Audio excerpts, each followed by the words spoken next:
Hello and welcome back to Quakertown, where the ECCBL playoffs continue on. You're in game one between the Southside Railers and the South Jersey Kings. Already one batter down, Jordan Robba walked himself onto first base. Moving on now to Dom Inzilla here in the top of the first. Bit of a delayed start here, but we have you for quite a while here on Jersey Baseball Nation. Innings 1 through 9 of this game, and then we have the entire game 2 between the Mercer Mammoths and the Pocono Timber Rattlers.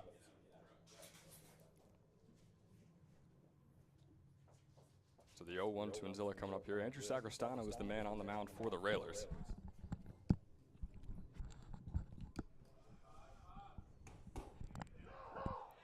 Ben Schauder joined alongside Luke Lendler here. Yes, I have arrived. Witnessed a pretty scary automobile accident on the way up here. Kept me held up. As this one swung on by Inzilla, goes right into the glove of Cruz, looking for the double play. They'll get it.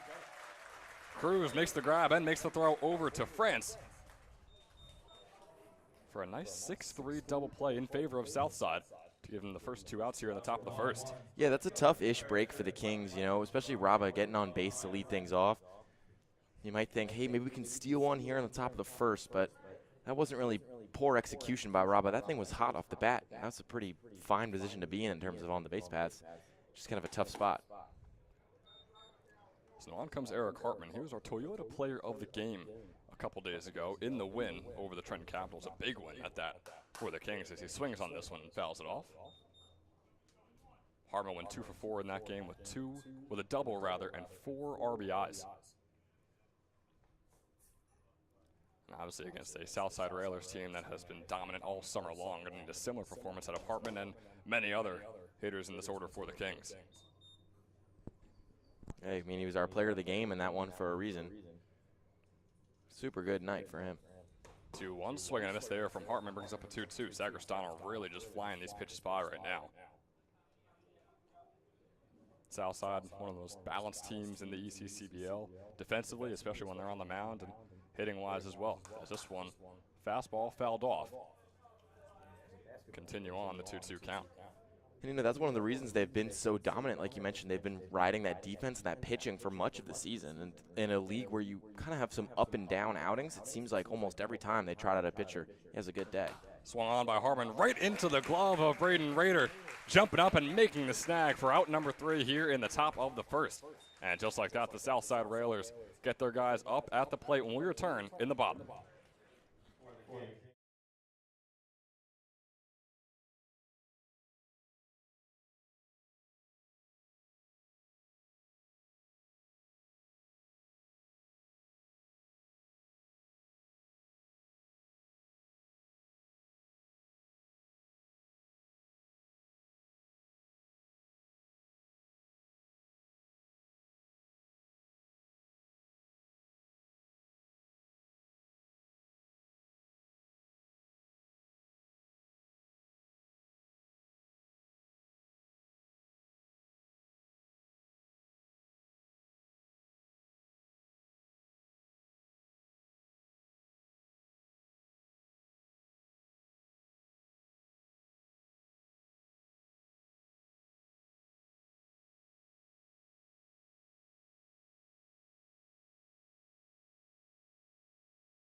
Braden Rader going to lead things off here for Southside in the bottom of the first, as they aim to strike early and perhaps often in their first home playoff game. Got the bye into the semifinals after a dominant regular season.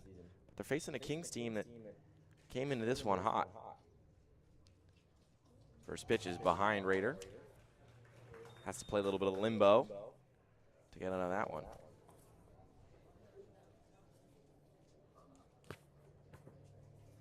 Yeah, you mentioned the Kings are hot. I mean, they've scored 24 runs in their past 2 games, both winner-go-home games.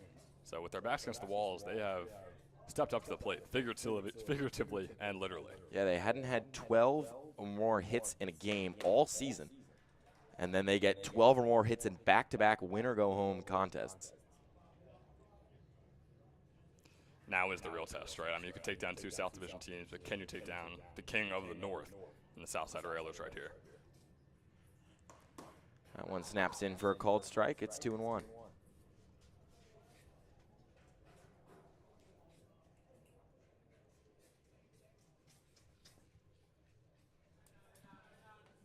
So 2-1 here to Rader.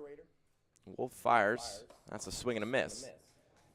Evens the count up at 2. Chris Wolf, Jersey kid. This is kind of his home area, but he spends his college days down in Florida. Been one of the better lefties on this Kings roster all season. Made the All-Star team. His 2-2. Lined up the middle. This will get down for a base hit. And Rader is aboard with nobody gone in the bottom of the first. Yeah, Chris Wolf out of Florida Tech down there. I mean, he's from Mullica Hill, New Jersey, but in terms of going from your college to playing in this summer league, easily the most miles traveled for Wolf on the mound right now. Yeah, majoring in construction management, which is, you know, probably the major you don't see very often. A lot of these ECCBL guys. Communications business seems to be the most common ones. Maybe kinesiology. That one's in there for a called strike. Do you know of someone in this league that's kinesiology? I feel like I've seen a couple kids that are like kinesiology or like they want to be trainers or PT. There definitely seems to be a pipeline of athletes turning it, like wanting to go into PT and athletic training and stuff like that. The 1-0 from Wolf. Swing and a miss.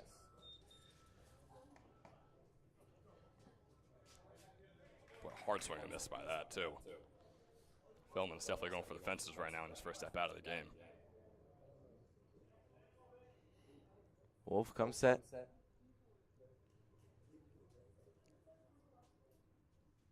Kicks and fires the 0-2. Inside. So it'll be 1-2 here to Philman.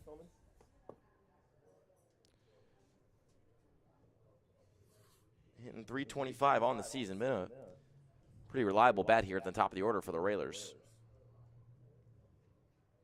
Faces a 1-2. On the way from Wolf. Outside. And Zilla has to spring over to get his glove on that one. Yeah, and Philman only 2 hits in his last 5 games as well, which is definitely not like him, not what we're used to seeing, obviously, in over 350 or near 350 hitter. So we'll see how he's able to bounce back in their first playoff game right here. The 2-2. Line the other way, foul.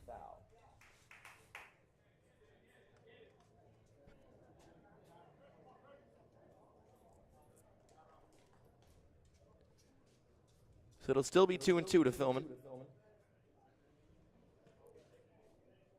With nobody gone, and a runner on first. Wolf comes set, checks the runner. It's 2-2. Fouled away. It's taking his time. Wolf's definitely getting a little more warm-up pitches than he had hoped here in his second at-bat. Yeah, he's in a league where really some of these pitchers move quickly, some of these pitchers move slowly. Wolf definitely on the slower side of things in terms of how he likes to pace himself. Yeah, not much like his teammate Connor Kalura, or a couple days ago. Boy, he was moving blistering fast on the mound. But, you know, with no pitch clock here in the ECCBL, Wolf can kind of move at whatever pace his heart desires. Comes set. Philman at the dish, looking for his first hit, the 2-2. Line the other way, into the right out of the glove of Williams. It'll trickle into left field. And a pair of runners aboard early on. Williams had a good look at that, but it seemed to pop right out of the leather. And there's runners on first and second with nobody gone in the top of the bottom of the first. Yeah, he had it just on the tail end of his glove, and you could see it kind of go in, and then half the baseball was out, and once he hit the ground, it just popped right out of his glove. And boy, yeah, it's not going to count as an error. It was a really tough play to make, and almost was made. But yeah, that's a tough break right there for Brent Williams. So for Wolf now, gonna have to find an early escape hatch here with runners on first and second.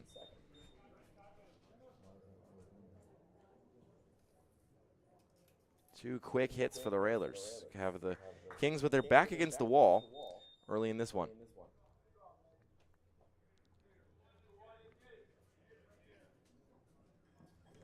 Showing bunt and fouling it off is Butts.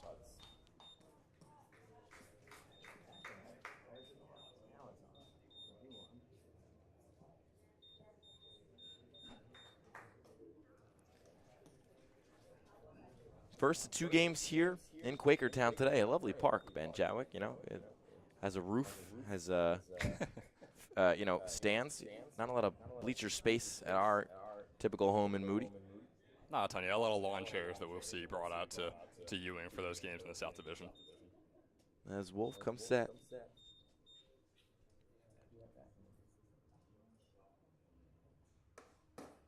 That one's upstairs. Gonna be 1-1. Yeah, so Southern Division teams here today playing 2 games, and that is more games than they played the entire regular season. The Generals only played 1 at this ballpark this year. So between the Kings playing 1 and the Mams playing 1, we got the most games really the most games we've seen from the Southern Division at this park, as that one sneaks inside. And one of the nicest parks we have as a home field here in the ECCBL. The Southern Division has just not been able to make it out to. Of course, they played here for the ECCBL All-Star game a few weeks ago, but other than actual teams playing here, yeah, I mean, this is double the amount that the South Division has seen the entire regular season.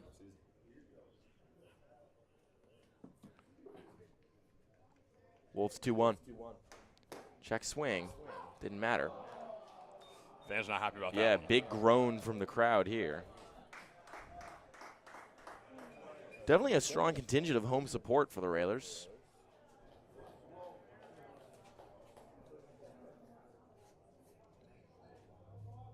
Kind of benefits that, you know, one of the few teams in this area.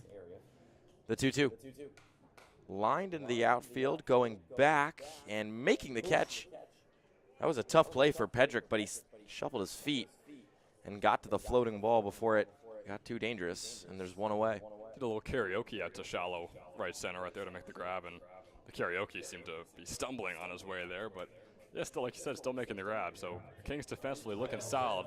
Obviously, you got 2 runners on, but against the Railers team, this is maybe as good as you can ask for from your defense, from your pitchers today.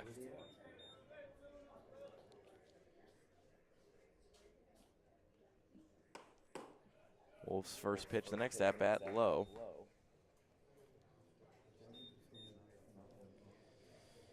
He's facing off against Owen Fischel. DeSales University, going into his grad year there, so 5th season eligibility. As that one's outside again. Hit .323 this past spring with them.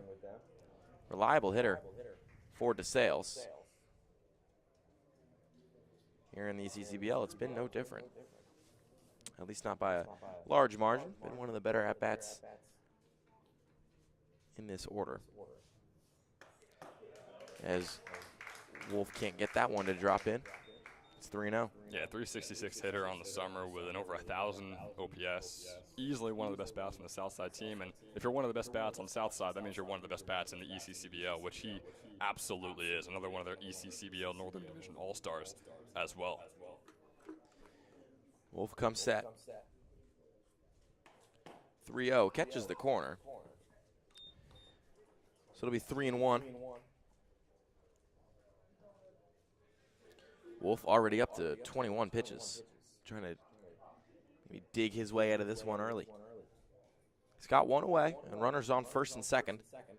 And Fischel in the box, his 3-1. Misses outside. And the bases are loaded early, as we're going to get a mound visit.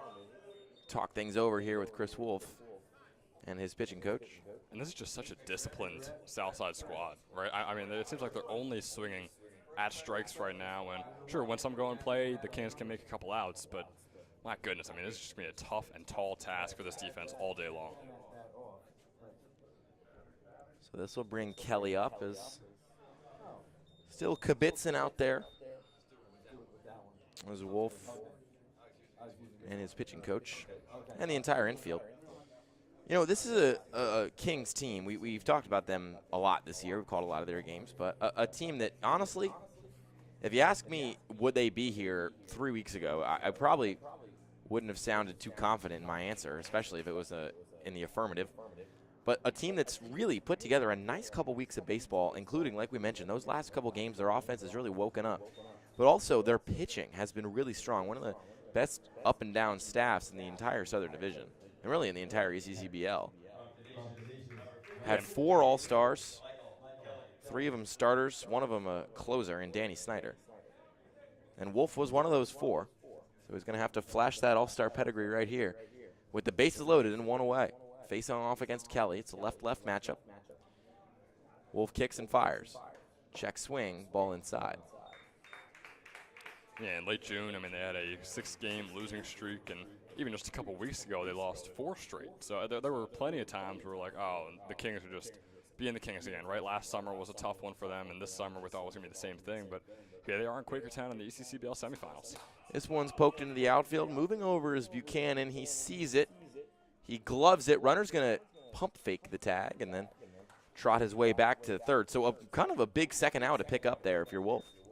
It absolutely is, right? And every single inning, like I said before, that doesn't allow a run to Southside, no matter how ugly it may look with runners on all 3 bases, is always going to be a successful inning. I mean, this is a Southside team that can rack up the runs, and they could just hold you and stalemate you offensively. So if you can get out of this unscathed, or maybe even with just 1 run, you kind of got to consider it a win. So France will step up for the Railers. Trying to plate the first run of this and break the 0-0 deadlock in the bottom of the first. Swings through the first pitch, and it's 0-1.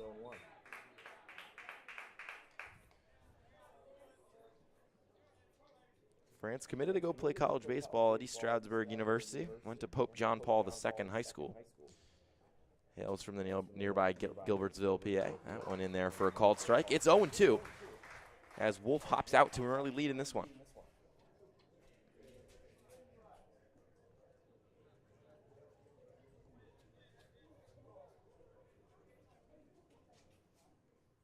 Wolf's 0-2.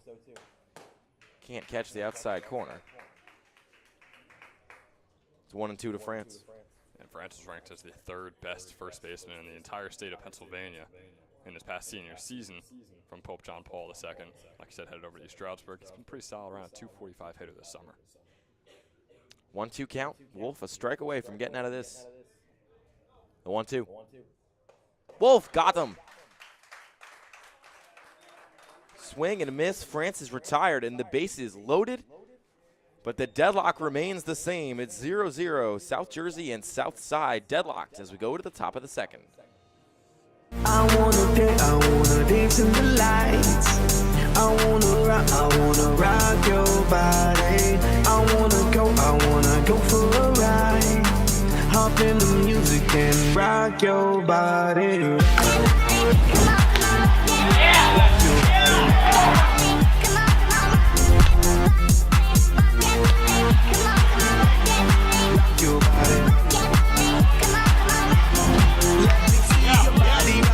It from the bottom to top, to watch the DJ drop. We be the ones to make it hot, Electric shock, energy like a billion watts. Space be booming, the speakers pop. Galactic, call me Mr. Spot. We bumping in your pocket. This is Danny Scullion. I'll be introducing the Kings starting lineup. First, we have Jordan Raba. He'll be in center field. Then we have catching behind the plate, Dom and Zilla. And then in right field, we have Eric Hartman. Batting 4th is me. I'll be at first base. Batting 5th, Andrew Pedrick, he'll be at second base. Batting 6th at DH will be Jack Fitzpatrick. 7th is Brent Williams, he'll be at third. 8, Austin Buchanan at left field. And 9 at shortstop will be Ty Mercado, and our starting pitcher is Chris Wolf.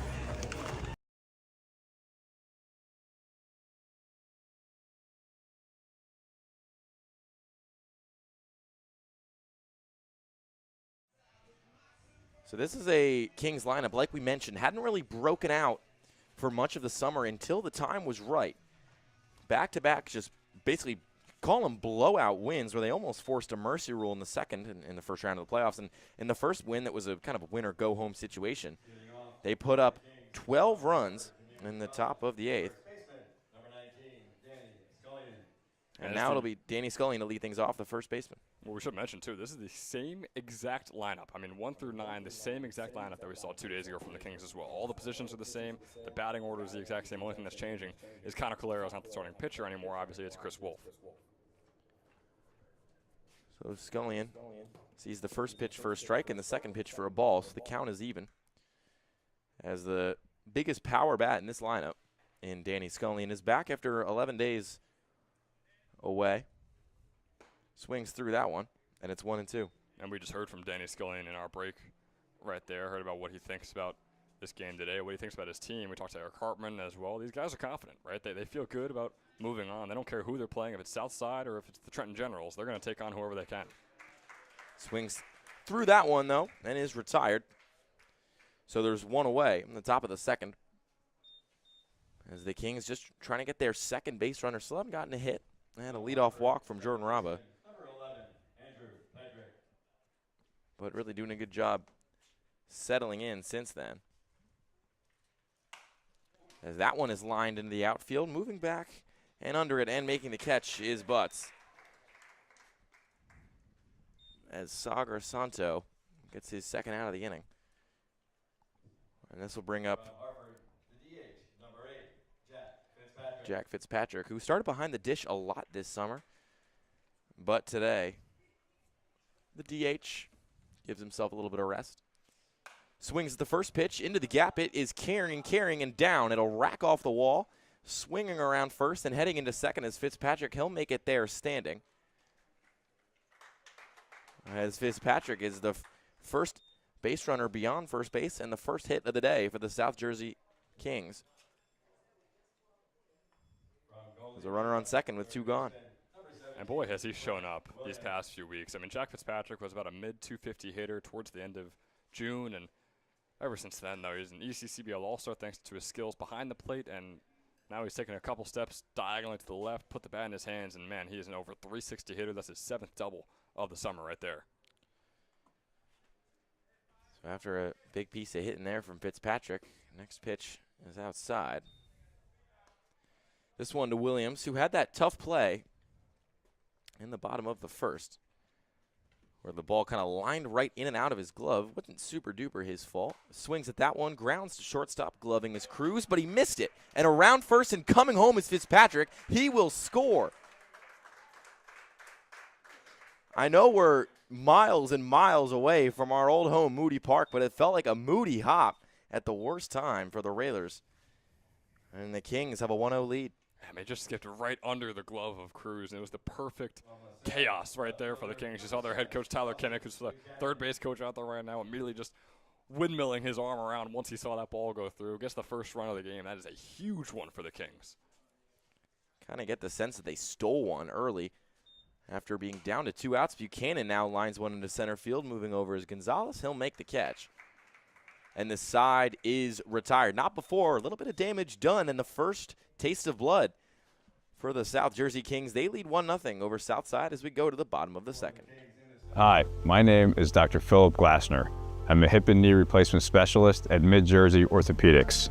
We're a multi-specialty orthopedic practice with offices in Flemington, Bridgewater, and Washington, New Jersey. We have 18 fellowship-trained specialists to take care of you from your neck down to your toes. We offer conservative management such as bracing, therapy, and injections through surgical interventions as well. Our goal is to keep you active and healthy and get you back in the game. We also offer on-site digital x-ray as well as MRI. We have evening and Saturday morning office hours to assist with convenient appointment times, as well as having walk-in appointments available. Call us or visit our website at midjerseyorthopedics.com so we can help you to live life better.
Back with you here in Quakertown as Jacob Rivera is going to step up for the Southside Railers, who had the bases loaded in the bottom of the first but were unable to score a run.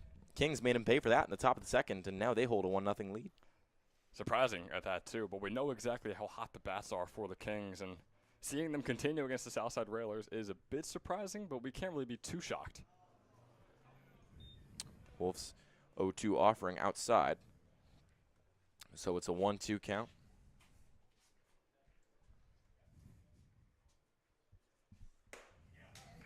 Gets Rivera on that one. And Wolf picks up his second strikeout of the game in back-to-back at-bats. And is looking like he's settling in a little bit, flashing more of that all-star stuff. From Binghamton, center fielder, number 52, Braylon Gonzalez. This will bring up the center fielder, Gonzalez. Heading into his sophomore year at Binghamton. Sees the first pitch in for a called strike.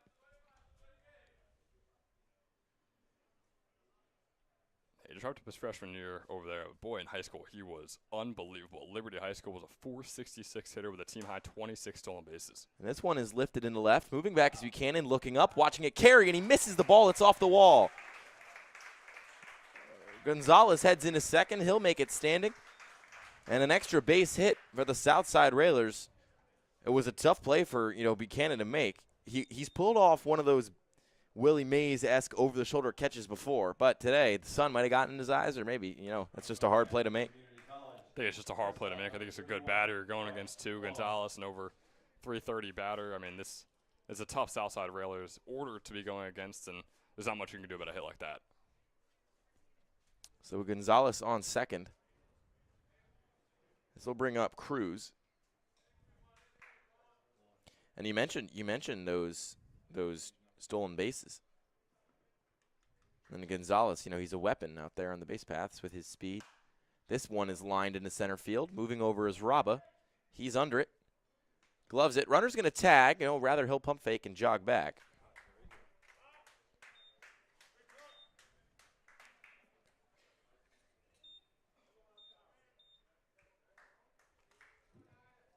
Number 9, third baseman, Braden Rader.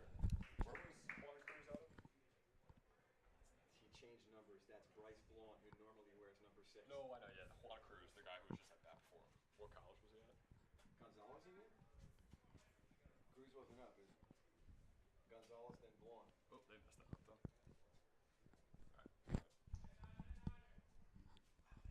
So after the second out of the inning, strikeout and a flyout for Wolf. His next pitch on the way.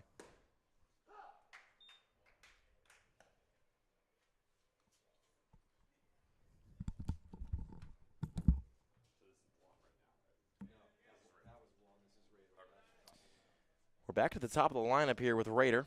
He is 1 for 1 so far today. Line one in the center field to get things going. Swings the 0-1, grounding over to second base. Pedrick has it, flips to Scullion, and the side is retired. Wolf gets out of the second a little smoother than he got out of the first, and it's still a scoreless so far game for Southside. South Jersey, meanwhile, maintaining that 1-0 lead.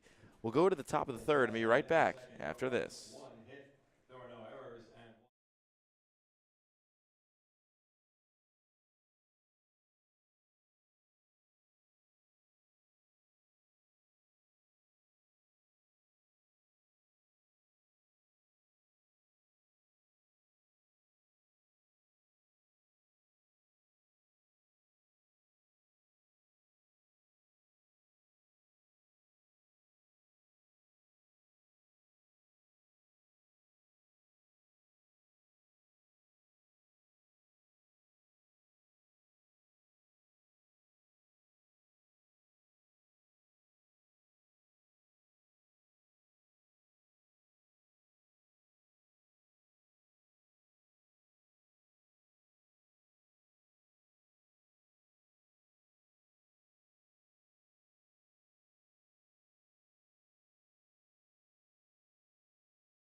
Ty Mercado going to lead things off for the Kings.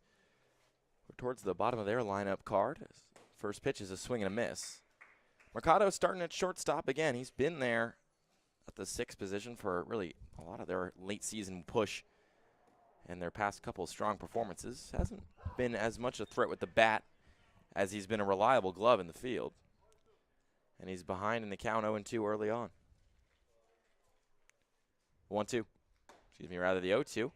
Misses outside, much to the chagrin of the fans here.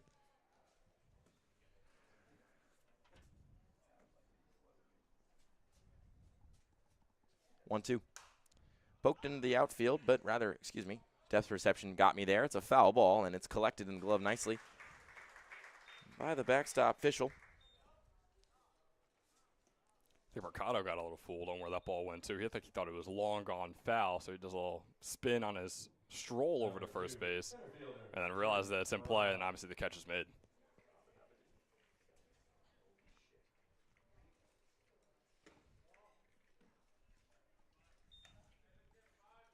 First pitch to Raba, up high for a ball. Raba back up, walked his first time up, swings at that one, puts it into the outfield, and Rivera sees it, tracks it, makes the catch and left.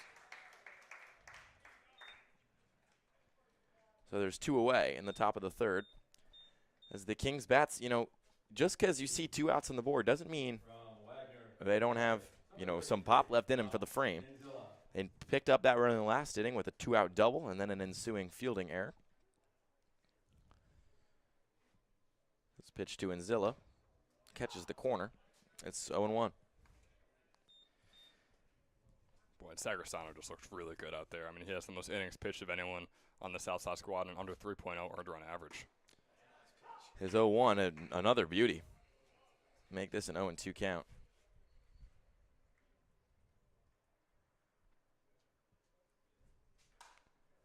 One poked away.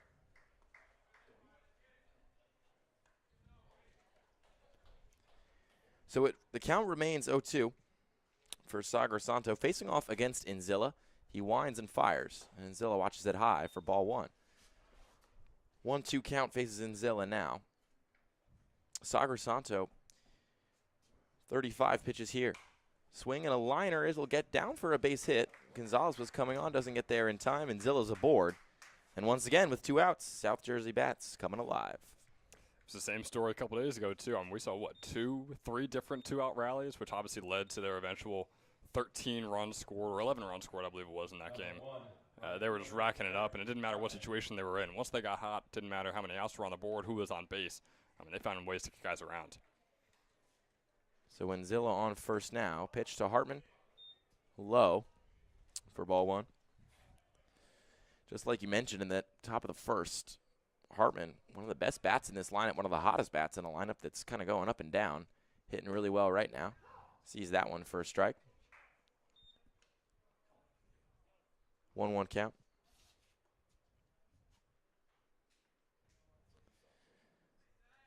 Hartman, a tall lefty. That pickoff attempt by Sagar Santo is futile.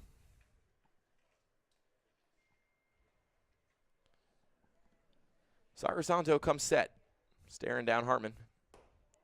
That one's outside, so it'll be 2-1.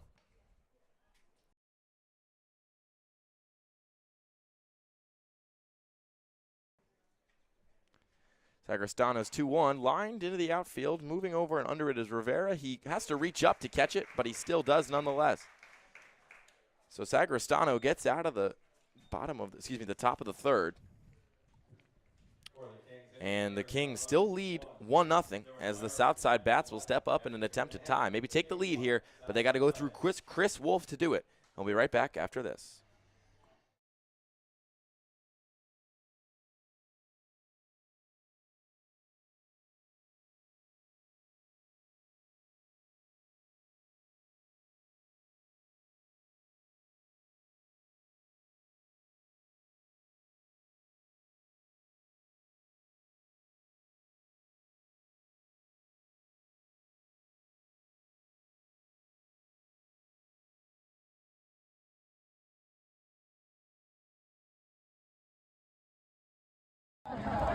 Hey, how's it going, guys? Ben Chowder joined alongside our Toyota Player of the Game, Eric Hartman, here in the ECCBL quarterfinal, in which your South Jersey Kings won 11-3 over the Trenton Capitals. You went 2 for 4 with a double and 4 RBIs today. I got.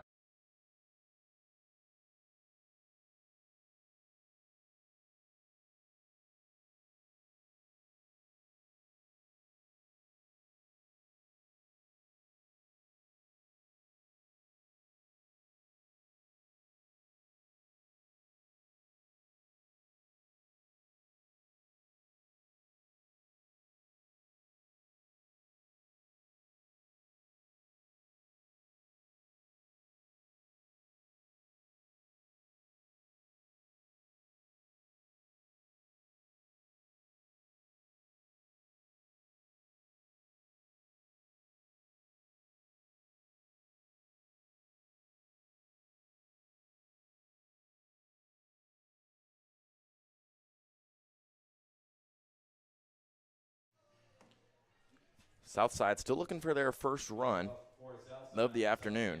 Number 29, Shane Dolan. It'll be Shane Dolan to get things going for them. At least tried to in the bottom of the third, with Wolf still on the mound. Had a little bit of a hiccup in the top of the first, but got through the bottom of the second pretty well. And now faces, again, like you mentioned, a very good lineup in the Railers. A 1. Upstairs. 1-1. You know, something I've noticed about Wolf here is when there's no runners on, he moves very quickly with his wind-up and his delivery. As his 1-1 is grounded over to first. Gloving it is Scully. He juggles the ball, flips to Wolf. Tough play. Did he get him? No, he didn't. Not in time. And Wolf is beside himself. He is in disbelief that they didn't get that play, as is head coach Tyler Kimmick.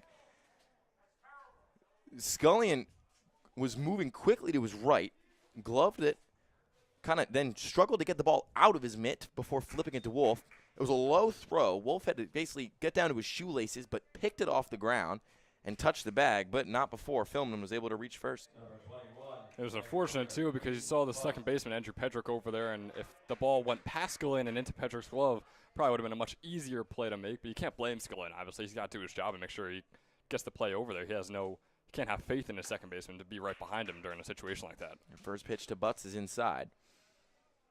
You mentioned that's a tough judgment call for Scullion to make. Do I have this? Does Pedrick have this? You know, that's really where the communication can help you get outs and even win ball games, especially if a play like that happened, you know, later in the game.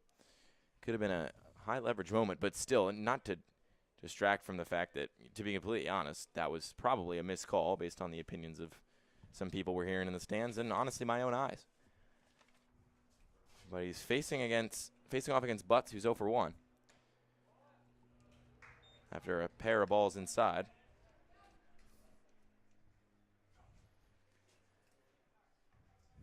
Wolf is behind in the count 2-0.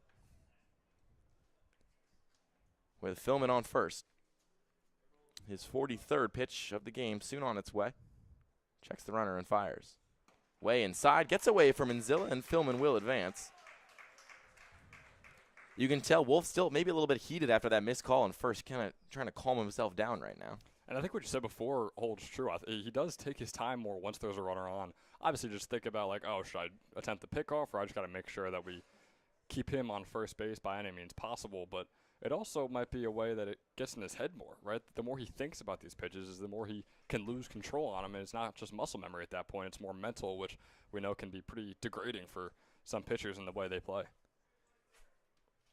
So now with a 3-0 count, Wolf's offering. Spins in, called strike. But, of course, it doesn't matter who you are or how mentally you're in your own head. A 3-0 count is 95% of the time going to be a strike here in the ECCBL. Just lofted that one right down the middle, and staring at it the whole way was Butts. The 3-1. Yanks it inside again, and Butts will take his base. There's runners on first and second. Second inning out of 3 of Wolf's afternoon where he's got multiple runners on. But again, if the Kings are going to go on and win this game, it will not be pretty. I mean, no matter what, they cannot win a pretty ball game where they win by 6 or 7 runs and feel comfortable doing it. So runners are going to get on. I can almost promise you almost every inning here for Southside. It's just a matter of keeping them on the bases and not letting them get to that 4th one. So brief mound visit there to Wolf, just, you know, sussing things out and trying to give him a chance to calm down. As, you know, he's an all-star this year, Chris Wolf. Had a very strong season, but that doesn't mean that, you know, come playoff time, the nerves and the approach might be a little bit different. Number 22, catcher Owen Fischel. This will bring up Owen Fischel, the catcher. With runners on first and second and nobody gone, this could be damage time for the Southside Railers. Fischel squares to bunt, but that pitch is outside. Kind of missed it in the same spot for seemingly the 4th out of the last 5 pitches. Pulling it inside into the, or rather outside to Fischel because he's a lefty, but he's pulling it right into that right-handed batter's box. Fischel squares again. Scullion creeps in. Upstairs, throw down to second. This could be high, and a nice play is made by Mercado. And I don't care if that was a laser to the second baseman. That was a perfectly thrown ball. You're not getting filming out. I mean, I just don't understand the decision from Manzilla there. I know you're trying to get rid of the base runners because it's a tough situation to be in, but, man, I'm not the biggest fan of that throw over. But they don't have to pay for it just yet. Still facing a 2-0 count. Is Fischel, squares again. Scullion creeps in. Pokes that one down the line and foul. Looked like it could have had a chance if it stayed on the grass, but the second it got into the dirt, it picked up speed and rolled right over that white line on third base. But I am very surprised by this with Fischel. I mean, yes, the bunt in this situation could make sense if you're at the 8th or 9th man in your order. Owen Fischel's an over 360 hitter on the summer. He's been a bit cold the last week and a half, but regardless, I mean, this is a guy who should be swinging away. Scullion comes in again as Fischel shows bunt again. The pitch from Wolf. Laid down nicely, rolling foul. A smattering of applause from the Southside fans, cut short quickly after they realized that ball got into foul territory. It was, again, a pretty bunt if it stayed on the grass, but the second those things get into the dirt, they pick up speed, and they're right over that line. And I want to say it was a good decision by Williams, although it looked like he got that ball in his glove as soon as he possibly could have. So I'm just going to say that it's lucky for Southside that it went foul before Williams scooped that up. Wolf comes set again. Butts and Philman on first and second. Fischel in the box. The lefty offering his 2-2. Checks the runners. Here it comes. Misses high. Can't ask for a much better pitch than Chris Wolf there. I mean, when you got a guy showing bunt, you got to paint the corners and you got to try and make him keep that bunt down but not make contact with it. Man, that's a tough one. It's a 50-50 ball, and it just didn't go your way. So full count for Wolf, who actually hasn't thrown a swinging or a called strike in the last 2 batters. Other than that 3-0 meatball. Runners on first and second. He comes set, his 3-2. Runner goes, swing, and a foul ball. Tried to execute the hit and run there. Rather just Fischel dinging off of his fellow catcher, Nzilla. Boy, it's late in the summer. It's late in the season, but there's still time to be breaking some season records here. I mean, Owen Fischel's going for the longest at-bat of the entire summer right now. With all these foul balls, all the bunt attempts, we got a 3-2 count. Seems like he's been up there forever. Ben Chadwick, you know, you and I, we can't stop seeing history when we're on these broadcasts. From the first game to what will end up being the last game of the season tomorrow, you and I just, you know, pioneers of the summer. 3-2 count, facing Fischel. Wolf comes set, checks the runners. Kicks and fires. Runner goes. It's ball 4. Not liking that call, was Wolf. He kind of crouched into his squat and then popped right back up, jumped almost a foot off the ground. Before getting the ball from Manzilla, he kind of, I wouldn't say he yelled, but he kind of like barked at the umpire asking where that was. I was wondering if he was talking to the umpire or to his catcher there, but yeah, I think you're right. I think he was talking to the umpire, and that was a tough, I don't think you could blame much on the umpire. I think any call that didn't go his way was a 50-50 call. Wolf just not happy with how that at-bat went, obviously throwing all those pitches and still not getting it out. Could be frustrated with himself, too. Never know. This brings up Kelly. For Wolf, who, again, the base is loaded for the second time in this one. He got out of the first one, but he's looking for a trap door to get out of this jam in the 3rd inning. He had a couple outs to work with that first time the bases were loaded, though. I mean, bases loaded, no outs. You got to think that this one's going to be at least tied up when we're all said and done here in the 3rd. And he's going off against an above 300 hitter in Kelly. Gets a called strike on that fastball. It's 1-1. This is Kelly, who is 6 for 10 In the last 3 games, we've seen him along with a double and a few RBIs. He has been red hot for Southside. Wolf's 1-1. Spins that one in there. Nice breaking ball. And he's 0 for 1 today with an 0-2 count against Wolf in his second at-bat. So Wolf clearly not fazed by how he's played recently. Been a tough inning from beginning to end for Chris Wolf. Close call over on first. Didn't go his way. A couple ball strike calls last at-bat didn't go his way. The 0-2 outside. Trying to get Kelly to go out there and chase after it. Didn't want to expose himself too much at 0-2. Had to think Kelly in a mostly swinging situation. Kelly over there at Canasas University. Stares down Wolf, who has the bases loaded. And a 2-2 count. Wolf kicks and fires. Way outside. Good pick by Enzilla. Wolf drops kind of down to that squat again. You know, now that I think about it, he might not have been yelling at the umpire. He could have been yelling at Enzilla, but mostly yelling at himself, kind of to Enzilla, that he's missing. He's clearly a guy that can get frustrated quickly with pitches he throws. We're getting a little bit of action in the Kings bullpen, just a light stretch. So got to think, unless disaster strikes, probably not going to switch pitchers this inning. You want to save some arms for tomorrow in case you're there in the Trent Thunder Arm & Hammer ballpark. 3-2 count. Swing and a miss. Wolf got him. Big out to get for the southpaw as there's one away with the bases still loaded, but now a double play ball could end the inning. That is a massive one to get. Now, look, if I'm a betting man, I'm still saying that Southside is going to tie this one up, but it puts you in a much better situation to make sure that they only tie it up and don't take a 2-3 run lead once this one's all said and done. Big out. So now with Kelly retired, it's still Fischel, Butts, and Philman on first, second, and third. As the next pitch is a check swing, didn't matter. Called strike against France. Chase France, a 243 hitter on the summer. It's kind of where the averages take a dip in the order, but that still doesn't mean he's not a bat to be feared. The 0-1. Outside. And especially, I mean, the last time we saw Southside play was against Quakertown 5 days ago, and France went 4 for 4 in that game. So, I mean, he was a 150 hitter before that one. Now he's up to near 250. Been a hot bat as of late, but he's 0 for 1 today. Wolf's pitch. Poked away, foul. Yeah, with 2 doubles, 2 RBIs in that game as well. I mean, obviously he started off today 0 for 1 in his second at-bat right here. But that was a huge game for him to end off the regular season on, and hopefully for himself try to continue it on here in Quakertown. Wolf ahead in the 1-2 count against France, looking for his first knock of the day. Potentially playing a tying or a lead-taking run. Wolf comes set. His 1-2. Way upstairs. Evens up the count at 2.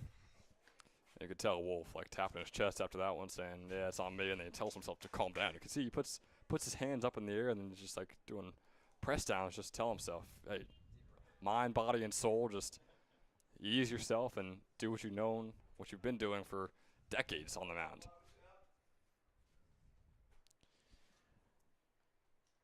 Big pitch upcoming. 2-2 count. Bases loaded. Misses just upstairs.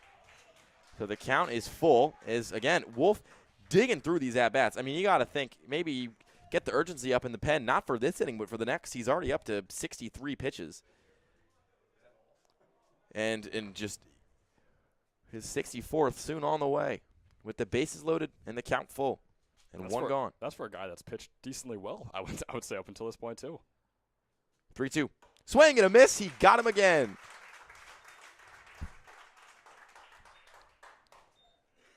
He loves the dramatics. Yeah, he's Say that. pulling everybody to the edge of their seat. You can tell who the South Jersey Kings fans are. They brought lawn chairs, probably expecting a Moody-like situation, but now they have their lawn chairs propped up on these kind of cement blocks that are sort of bleacher-like structures. The next pitch to the next batter. It's a rustic feel here. Yeah, I love it. I was driving through here coming up. I looked around. This is a very cute, quaint little town. Yeah, absolutely. You got a lot of these up in northern Pennsylvania, and never going to complain about a trip. Wolves 1-0. This one is hit the other way, carrying but not getting down fair. You know, in the eyes of our colleague Giacomo, this is right around the corner from Philadelphia. You can tell that to the 90-minute journey I had coming up here. But, you know, he just looks at PA. He probably thinks everything's the same. Yeah, very small state. Pretty much Rhode Island, if you really think about it. Yeah, you know, it just Rhode Island maybe on steroids. Philly to Pittsburgh is like, what, a 30-minute drive? Yeah, maybe something 6 like hour? that. I have tons of friends that live there. I didn't make the journey every weekend. 1-1 outside. 2-1. But lots of like a nice suburban park out here where we're playing this game, similar to the Mercer County Park in Jersey, where you and I went and called not exactly where you and I went and called that Mammoths game against the Kings. These Kings, which is kind of when that win streak started for them. They picked up a win in game 2 of the doubleheader. That one almost got away, but a nice save by Anzilla saves a run and preserves the lead. He's done so a few times this inning as well. I mean, he had to come to the rescue of Chris Wolf a few times. That one was easily the most difficult. You got to catch it behind the player's knees. So we're going to see Wolf calm himself down once again. I mean, he got 2 outs on 2 3-2 counts with the bases loaded this entire time. 3-1 count. A walk ties the game with the bases loaded. The pitch. Fastball in there for strike 2. Left side of the bleachers started hooting and hollering, and they thought that was an easy walk. Right side started clapping. They knew it was strike 2, and some words exchanged from the Southside coach and the umpire. I don't know about you, Ben Chapek. That looked like that kind of got the spot where the refs, the ump's been seeing these strikes. It's a consistent call. I mean, you can disagree with the zone but he at has, least but it's he's consistent. been calling consistent with the zone he created in the first and second innings. Big pitch here. Bases loaded, count juiced. The 3-2. Line the other way, carrying, and over the head of Buchanan and fair. It's in the corner. 3 runs will score, and a bases clearing double in a big spot. As Jacob Rivera comes up in a huge way, Southside jumps to a 3-1 lead, and you kind of get the sense the floodgates might have opened a little bit there. And he just doubled his season RBI total. He had 3 RBIs coming into this one, make that 6 off of one swing of the bat out into left field, putting himself on second base for his 5th double as well. What a play by Jacob Rivera. My goodness. Swung through that in a big spot, and you can feel the momentum shift. As Wolf was kind of flying pretty close to the sun, and just like Icarus, he got up there a little too high. Wax started to melt. Gets the next batter, at least behind the count early. It's Gonzalez, who was 1 for 1 today. So now if you're Wolf, obviously a bit of a moot point, but you have to get out of this inning with Yep. a 3-1 lead, Yep. and then or 3-1 deficit for them, and you have Derek Friedman warming up right now. You wonder if we're going to see him coming in the bottom of the 4th. Wolf's 0-1. Low. Up to now 72 pitches. His 73rd will be his next one. And, you know, it's tough because, you know, one strike call there, a little bit better of a throw pitch there, and we're having a wholly different conversation about the shift that Wolf's put in today. His 1-1 outside. Count will be 2-1. Yeah, I mean, every pitcher's always going to want some pitches back, but you're right. I mean, we could easily be talking about a 1-0 ball game right now if he didn't let this inning really get away from him. And he started coming back. Don't get us wrong. I mean, bases loaded 2 outs, or bases loaded no outs, and he turns into a 2-out situation. But still, it just shows you one swing in the back can just change the entire story of a game. Wolf checks Gonzalez's 2-1 in the dirt.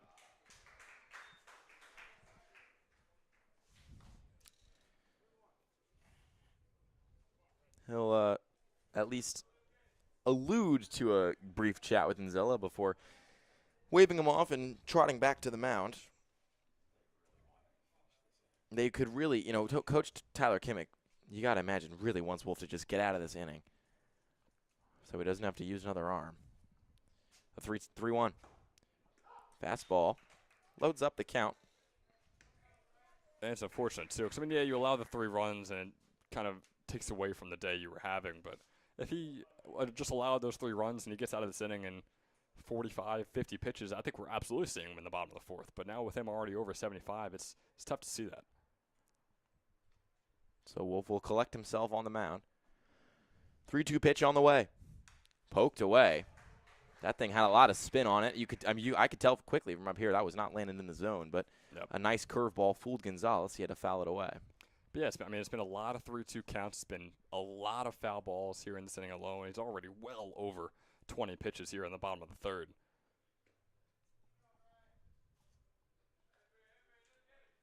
Full count, 2 outs, runner on second against Gonzalez. Wolf kicks and fires.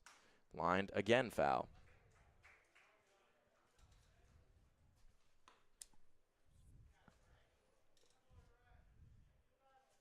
You know, in the ECCBL All-Star game, I can't come up with a name right now, but we did have one player hit these blue posts you see on your screen right now twice in each of his first 2 at-bats in that game. Not sure we're going to see that today. Wolves 3-2 on the way. Ground ball going to second base. Having it is Pedrick, flipping it to first. And the side is retired. Not before. Damage done for the Southside Railers. They finally make the most of runners in scoring position. They lead 3-1 over the Kings as we go to the top of the 4th inning. Don't go anywhere. I wanna dance in the lights. I wanna rock your body. I wanna go for a ride. Hop in the music and rock your body.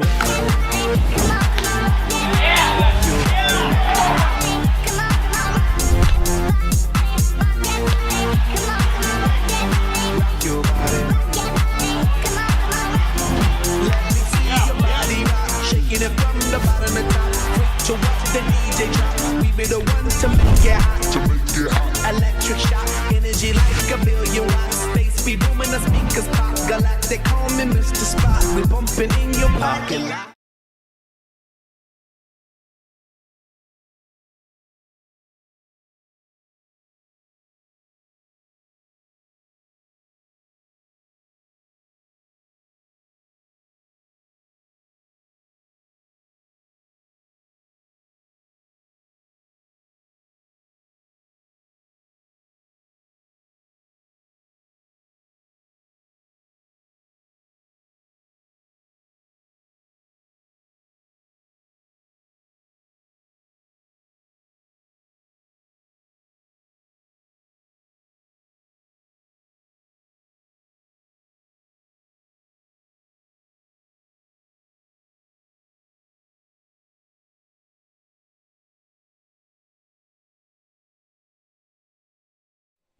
First baseman Danny Scullion going to lead things off for the South Jersey Kings. We're kind of into the heart of their order here. He takes the first pitch up high for a ball, and an order that usually likes to wait until the last second before striking big, but now time, might be of the essence if they want to stage a comeback.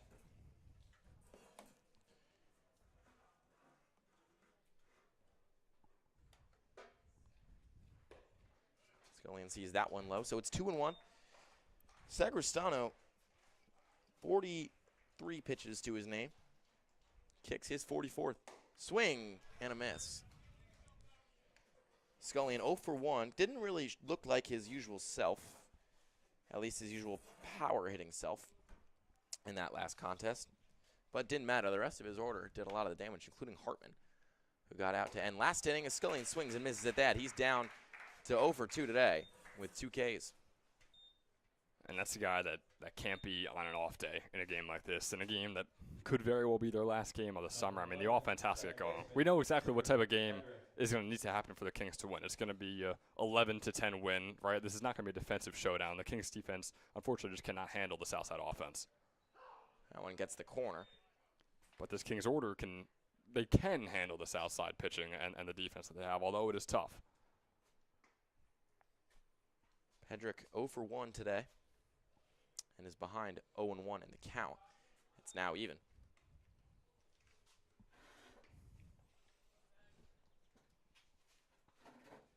The lefty faces off against Sagristano. The 1-1. Ground ball up the middle, but gloved nicely by Philman. He'll turn and fire to first, and there's 2 gone. Yeah, just a smooth play by the second baseman Philman right there out of Penn State. I mean, it's just textbook right there. It's something where you see at Moody Park, sometimes those hops can get guys off balance and go right past them, put an error on their name, but great job by Philman. So Pedrick is retired, and now there's 2 gone. First pitch low for a ball. Fitzpatrick had that big double and ended up being the only run so far for the South Jersey Kings in this one. And with 2 outs, I'm sure they'd love for him to get a rally going again. This one lined up and over the glove, over Blonde's hand. Although that was a pretty close play. I almost had to catch myself mid-sentence. It looked like he might climb the ladder and bring it down. But Fitzpatrick is aboard. He's 2 for 2 today.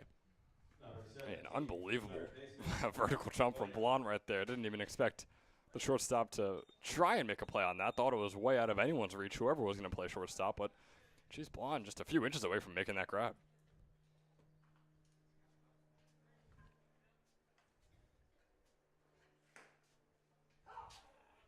Called strike in the first offering to Williams.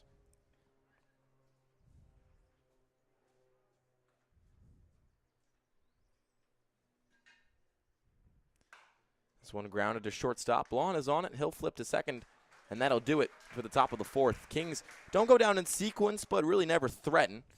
No runs, 1 hit, 1 left. We're to the bottom of the 4th here in Quakertown.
Back with you here and with a new pitcher on the mound, Derek Freeman.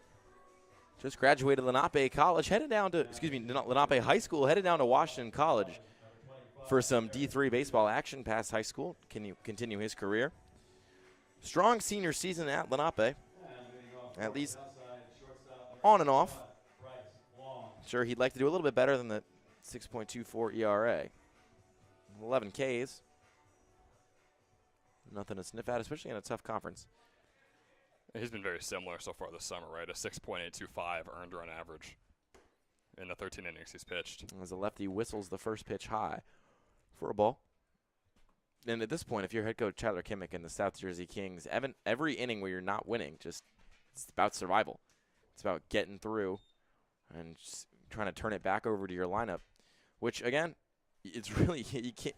It ain't over till it's over with the South Jersey Kings. They just do a really good job at exploding for runs, taking advantage of bullpens, and turning up late in games. But the biggest thing, when you do that, you don't want to dig yourself into a big hole before that opportunity arises. Yeah, we'll never be able to call this game until both teams are shaking hands at the end of it. Very much so. Because both offenses are just that volatile. 1-2. Got him on the breaking ball. So striking out the first pitcher he sees is the Washington College commit. Number 9, third baseman, Braden Rader. This will bring up Braden Raiders. The lineup card flips over for Southside. Freeman gets his first look at one of the many just premier hitters, especially at the top of this order. First offering to Raiders upstairs. Close pitch, really, given the zone that the umps had for much of this one. Yeah, just a 277 hitter, but he has racked up a team high 24 walks, which is why we see him at the top of the order right now. Get him on base and let your power hitters try and drive him home, which is what they've done so successfully all summer long. Ahead in the count, 2-0. Freeman comes set, kicks, and fires. Snaps that one wide, so it'll be a 3-0 count, and might think there's a Coryell strike on the way. We always do. I mean, usually we don't talk about it beforehand, so I'm curious what happens now that we have mentioned it. There it is. There it is. Fastball down the gut for a 3-1 count. Again, I'm not sure what our commissioner, Mike Olson's plans are for the future, but if he institutes a bookie and a betting system for ECCBL, you know, a surefire bet. Yeah, with the way that sports landscape is moving, wouldn't shock me. 3-2 count after that foul ball. Raider at one point up in the count 3-0. Is now staring down Freeman, who already has one batter retired in the frame. His pitch. Spun that in there for a called strike 3, and Raider knew it. The pitch went so high it almost touched the sky, but then dropped right in there, scraping the top of the zone. And Raider didn't even give the ump a second look. He just walked back to the dugout. And this is no shade to Freeman, but what we've seen from him is what he has posted on the stat line, right? An over 6.0 earned run average in high school and now the summer. Oh, iffy bunt kind of thing, sort of whatever just happened. That's a good way to describe it. Yeah, I don't. Okay, so Philman was like 2 steps out of the box and then laid a bunt down that hit him in the foot. That was really funky. We're going to get a meeting between the umpires. He might be yeah, out because of this. Coach Tyler Kimmick is saying he should be out because he hit himself. And they're going to say he is not out.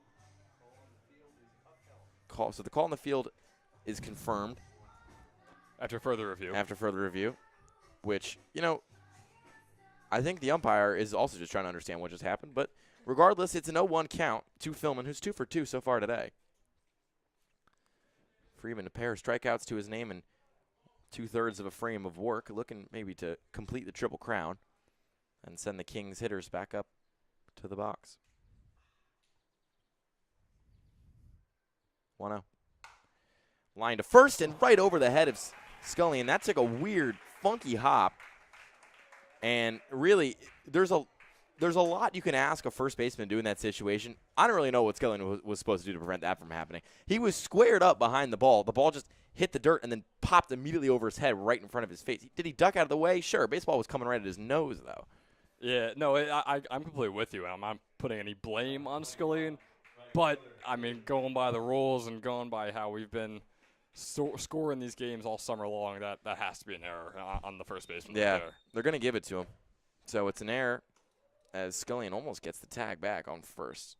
And Philman's strong day continues. Nope, sorry, they gave him a single. So Philman 3 for 3. It was a tough play for Scullion to make. So Freeman staring down butts now. This one's popped up. Moving back under it as Buchanan waves off the help, gloves it, and the inning is over. No runs, 1 hit, 1 left. Southside still up 3-1 as we go to the top of the 5th.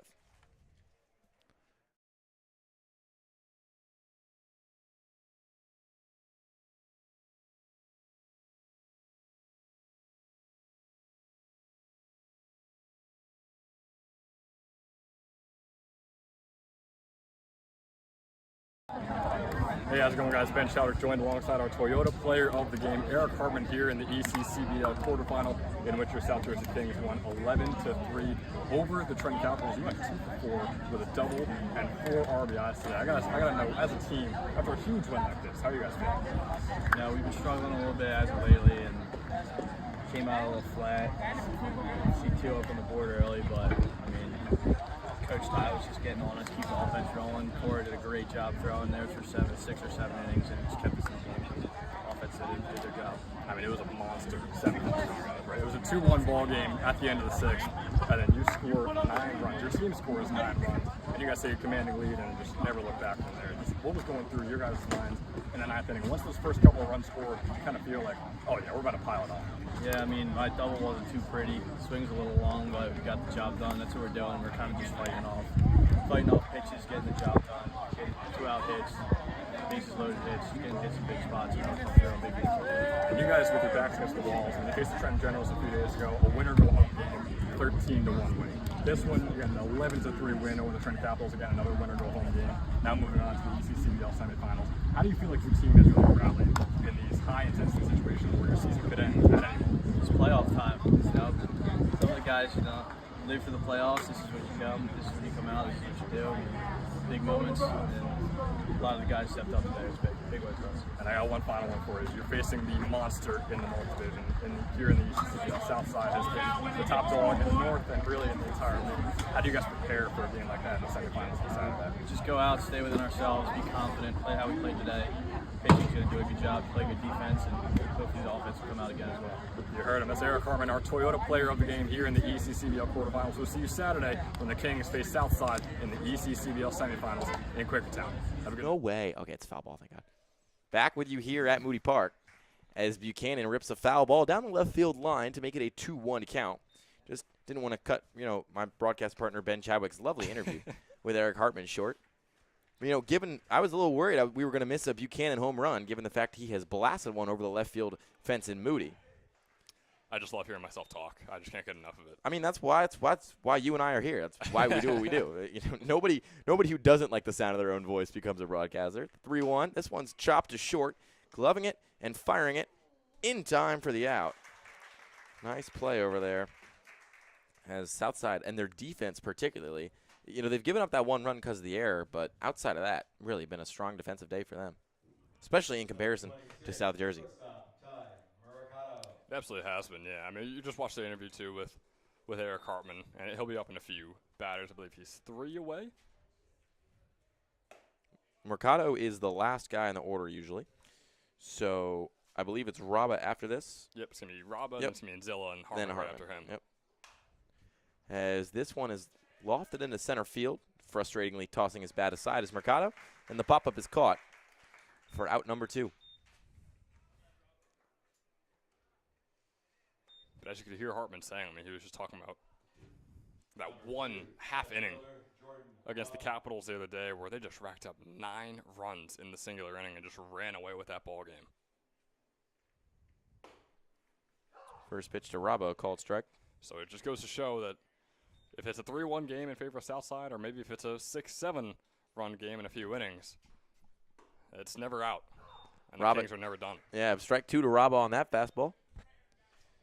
So the center fielder who walked to start things off, but is still 0 for 1, not part of the 3 hits the Kings have, lines that one up the middle, and now he is. Jordan Raba, sharp liner. Sagristano popped that glove out and could have, it was close play, could have made that catch. Almost had the reaction time for it. But Raba easily makes his way over to first. It feels like when you look at the scoreboard, at least the hits and the errors, 4-6, 0-1, the 3-1 difference has really been about the Railers stringing together hits. And they got a lot of walks too, but stringing together hits all kind of in the same frame. It seems like the Kings pick up a hit an inning, but it's always with 2 outs, and they don't really do anything with it. First pitch to Nzilla in the dirt. Nzilla is 1 for 2, though. He was part of a earlier 2-out rally that fell a little bit short, as we're going to get a discussion here at the mound. But it is unfortunate for the Kings. You're talking about the situation they're in with 2 outs on the board. You're at the top of the order. You wonder, and you kind of hate to talk like this, you wonder if Nzilla getting out right here might bode better for them in the long run, because then you get to start off with Hartman, who's followed by Scullion and Pedrick. Those are 3 elite hitters, a few all-stars in that order, too, when we come back in the top of the 6th. So you wonder if an out right here wouldn't be the worst thing in the world to end off the inning and just still have a good chunk of the order left up in the top of the 6th. So after a quick meeting on the mound, Sagristano is going to stay in there. I mean, he's at 64 pitches. Some maybe loose stretching going on over there in the bullpen. There is, yeah. Struggling to see the numbers, but definitely not warming up. So you got to think this could be his last frame, perhaps. You really don't know, especially with how well he's pitching. Might want to just kind of ride him until the wheels fall off. Check swing from Manzilla, called strike. And especially since Southside, they have confidence in themselves, and they're treating this game as if there is another game for them tomorrow that they want to save arms for. 1-1 count against Manzilla. The pitch. Lofted into right field. Under it is Butts. He sees it, gloves it, and the side is retired. No runs, 1 hit, 1 man left as the Kings still trying to break their 1-run curse as they aim to tie this thing up or even just make it a 1-run game. It's 3-run Southside. We'll be back after this.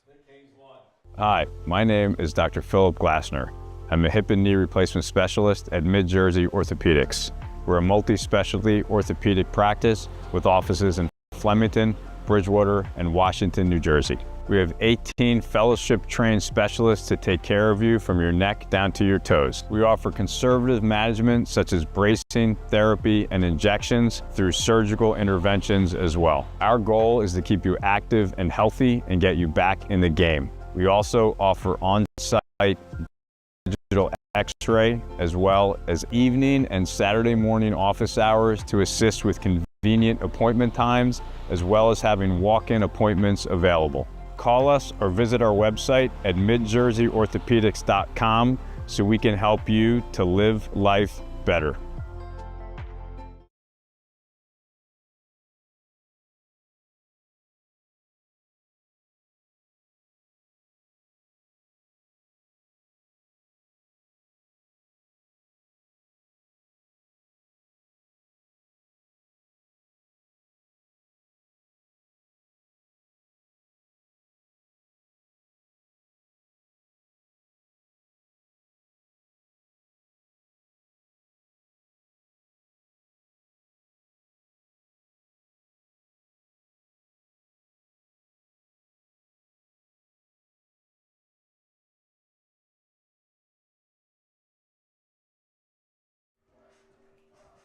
Back with you here in Quakertown. Southside preserving their 3-1 lead, at least doing their best to do so, against the visiting South Jersey Kings, who won back-to-back winner-go-home games. One in the regular season, which was kind of a you're in or you're out sort of situation. One first round of the playoff. This one lined sharply into right, carrying over the head of Hartman and down. Hartman didn't seem to get a good read on it. Might have lost it in the sun. His throw in, not in time. And the standing double gets things going pretty early on. Southside already a runner in threatening position.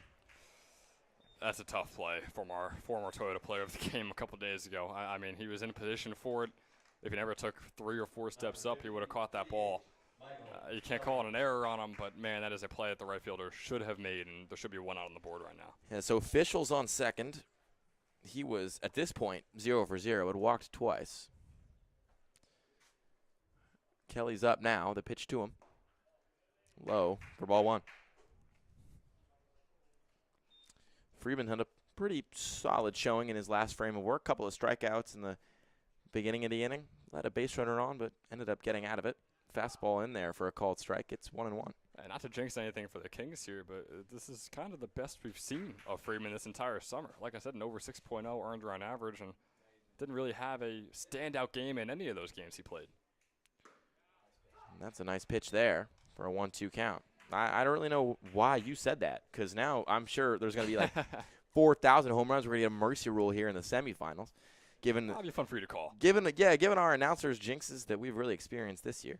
Freeman's next pitch fouled back. So it'll still be 1-2. But it is true. Not to keep harping on it, but this is easily the best order he's played all summer long as well. His first game against Southside, and it's the best one yet for him. Fischel takes his lead on second, the 1-2 in the dirt. Knocked down nicely by Manzilla. You know, for all the up and down moments we've seen in the field from the Kings throughout this year, really, but, you know, especially in these last few games and in this one, Manzilla has been really solid behind the dish.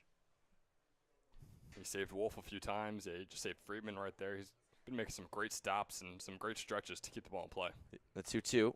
Swing, and it hit him, but he's going to run down to first anyway. The throw almost took Scullion off the bag. In fact, it did, but Scullion tapped the base just in time.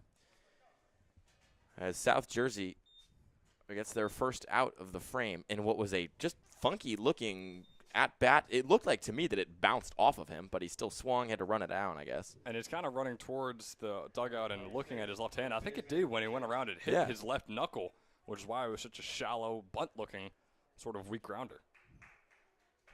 So with Kelly retired and Fischel on second, Southside's going to turn to France to get things going and try to plate another one. He smacks this the opposite way, sending Hartman backpedaling, but he sees it and he makes the catch. Runner's going to tag from second to third. This could be a close play. Not in time. Was tight, though. That thing was a missile.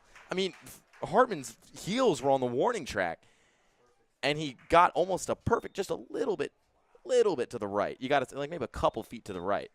But other than that, that thing was on a line. Hartman can't get the out, though. So 90 feet closer is Fischel. And Southside 90 feet closer to getting a 4-1 lead. And you know what that throw was, right? That was a redemption throw from the right field from Eric Hartman. This one fouled away. That was him saying, hey, that first batter, that's on me. He shouldn't be around the bases right now, and it's completely my fault. Let me get him out right here at third base. Wasn't able to do so, but you could tell he was trying. So an 0-1 count faces Rivera, who had the big bases-clearing double last time up. The pitch catches the corner, 0-2.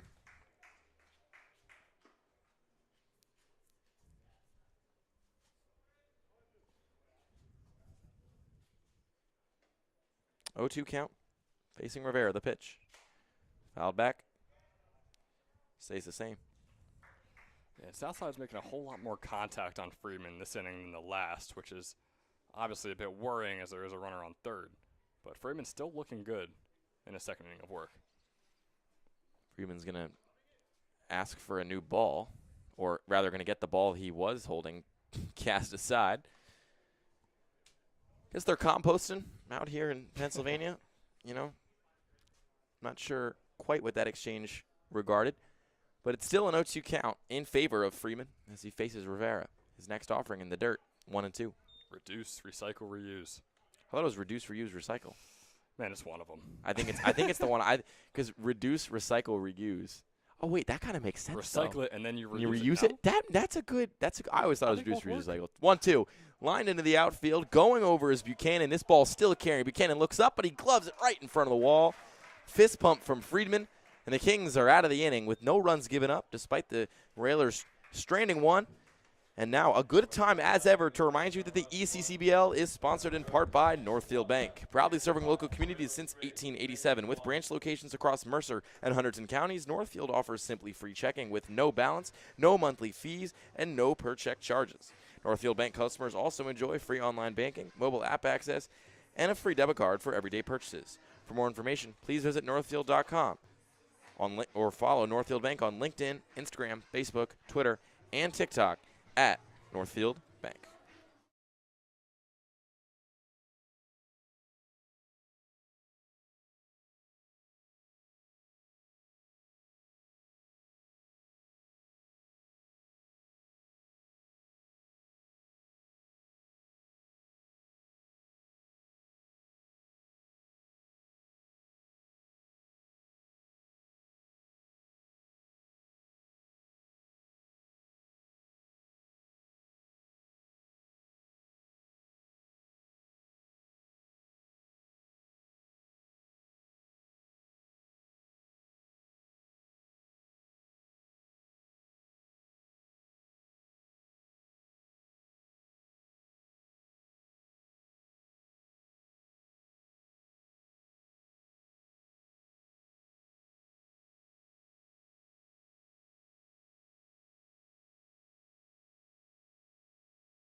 Eric Hartman going to lead things off for the Kings after picking up an out in the last inning. He takes the first strike.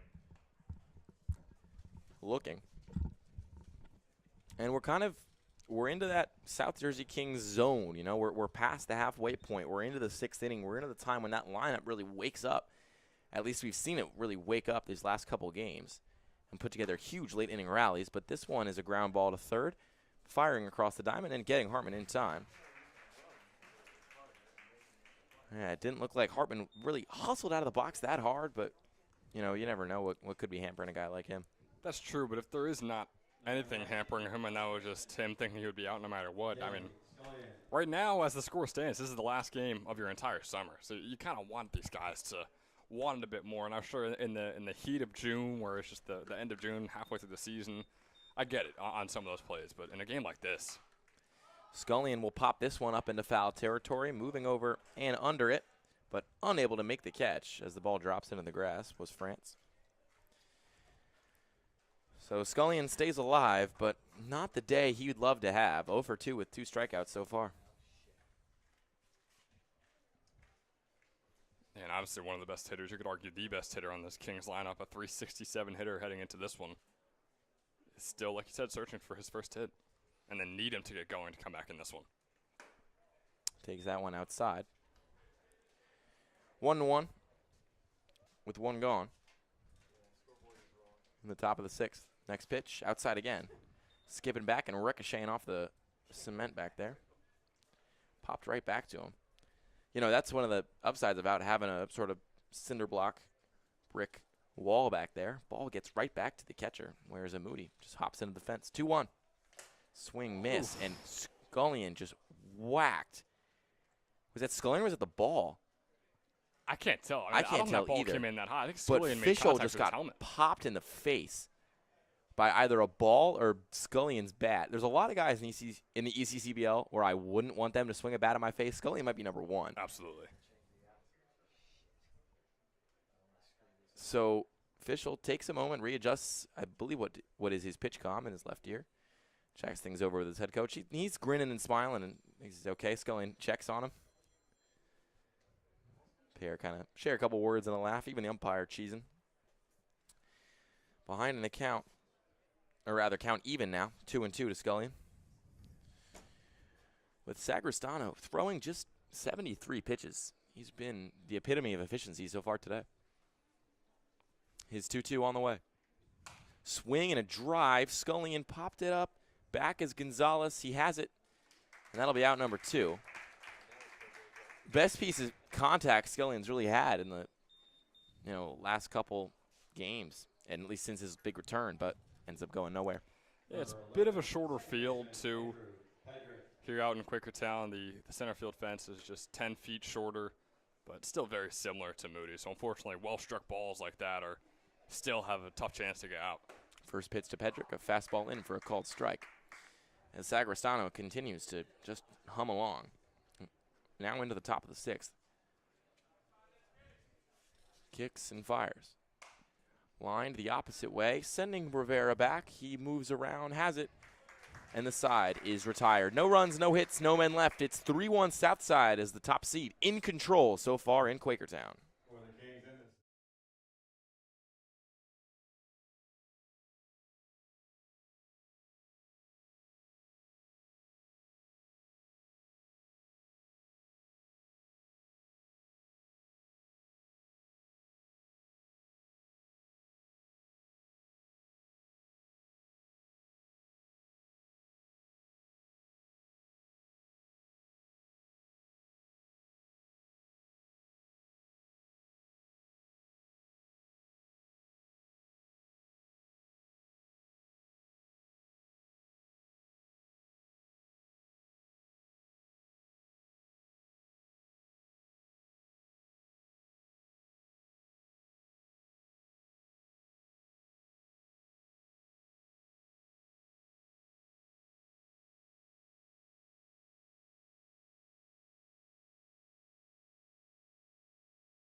New pitcher out here for the South Jersey Kings in the bottom of the 6th. It's Luke Schweiker from Chestnut Hill College.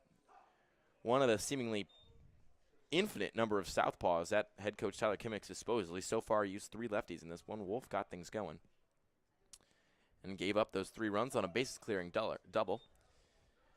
As Schweiker is facing off against Gonzalez here, the center fielder. Misses high on that one. And Schweiker recently came onto the scene for the Kings in mid-July. New kid on the block, spins that one in for a called strike. First game was July 10th, just a little over 2 weeks ago. He's pitched 7 innings and allowed 3 earned runs and 6 total hits, along with 7 strikeouts. So he's looked pretty solid, 3.0 earned run average. 1-2. Fouled back right at the net.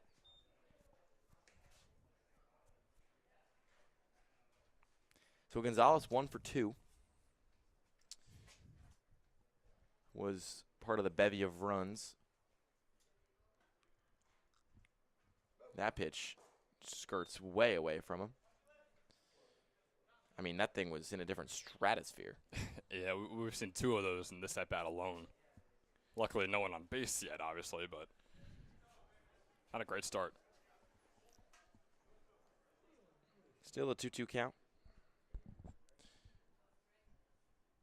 Schweiker comes set, kicks, and delivers. Fouled away.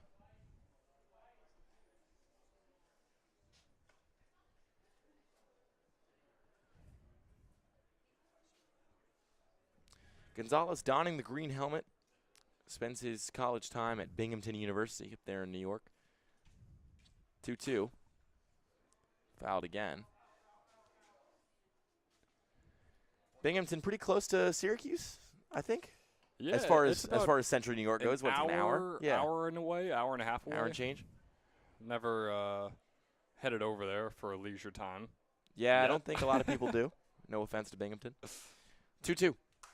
Fouled again. Staying alive here is Gonzalez. Gets some encouraging cheers from fans in support.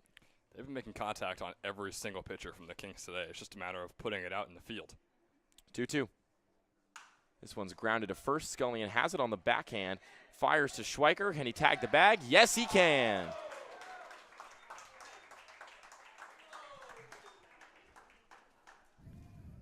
And a house divided here at Quakertown. One side of the bleachers happy and cheering. The other side of the bleachers let out maybe the loudest collective no I'd heard in a long time. As the close play at first does not go in favor of Gonzalez. Southside coach is not very happy. Still letting first base umpire hear it. Yeah, he absolutely is. With his hands in a praying form, too, begging him to make different calls in some sort of way. We couldn't hear exactly what he was saying, but boy, oh boy, this could get heated if the Kings are able to come back in this one especially. 1-0. Fouled. Counts even. Yeah, you know, I think about this every time the 2 teams from the 2 divisions play, particularly at Moody. This is the 1-1's on the way. Fouled into the trees beyond the dugout on the right side. You know, all the teams in the Southern Division kind of feel like everybody knows everybody. It's kind of just one big family where you're split into 4 sections. You know, it's like they're all students at Hogwarts and it's the 4 houses. Like they all know who each other are. But here when they play, as this one's grounded into the outfield, there'll be a base hit for Blonde. And when they play each other here, when they play Northern Division teams, and when I say all the people down there in the Southern Division, I mean the umps, the coaches, the players, they kind of seem to all know each other. When they go interleague, kind of some of that familial aspect thrown out of the way. We've seen games not get testy, but there's less of a backyard kind of playing with your friends sort of feel, and more of a colder side. And we're kind of getting that with a raucous cheering section for the Southside Railers and a coaching staff not very happy with the umpire's calls. First pitch to Raider in the dirt. And honestly, I think it's just a thing with the entire North Division because they played just about 60% of the games that the South did. I mean, they did not play the same amount of games during the regular season, which means they saw each other less often. Fastball misses low again. And obviously rarely ever saw South Division teams with they'd play maybe once a weekend, but even sometimes that was split up due to rain delays and everything we had going on this summer. Schweiger's pitch curveball called strike. It'll be 2-1. With Blon on first and one gone. Double play ball would end the frame, but neither team has grounded to one of those yet today. Already seeing Raider for the 4th time today, too, here in the 6th. 2-1. Fastball finds the corner. Even the count up at 2. Schweiger trying to settle in after a pretty volatile first at-bat. Some pitches so haywire they hit the net on the fly. 2-2. Runner goes. Inzilla knocks it down, but it takes a ricochet off the umpire. So safely reaching is Blon. He's over in scoring position now. This takes away the double play ball. And that was also ball 3. So the count will be full. Yeah, it's a tough one right there for Schweiker. I mean, we've seen a few get away from him, but it seems like it's either a pitch in the dirt that goes past Inzilla or it's a beautiful curveball finding the bottom left or right corner with him today. I mean, there's really no in-between on these pitches.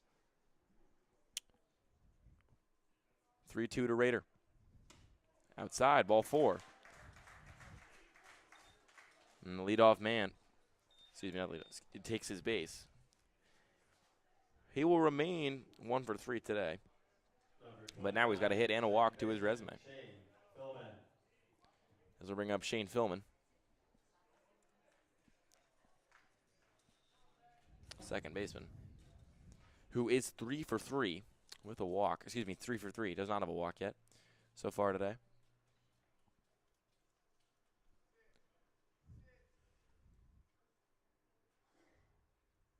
Schweiger steps off. And a hush kind of falls over the crowd here, waiting eagerly in anticipation of the first pitch of the at-bat. Schweiger's offering. Fastball strike.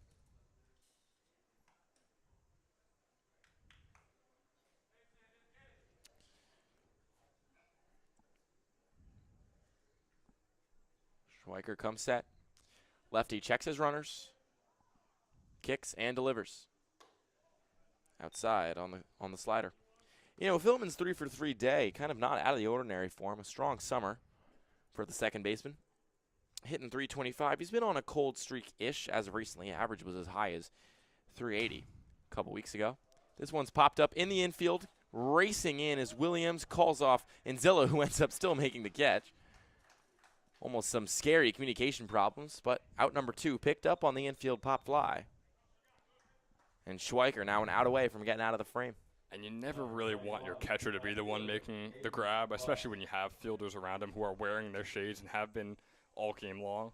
Because then you have Inzilla tearing off the mask, got the sun just shining bright in his eyes. But good on him, still making the grab for round number 2.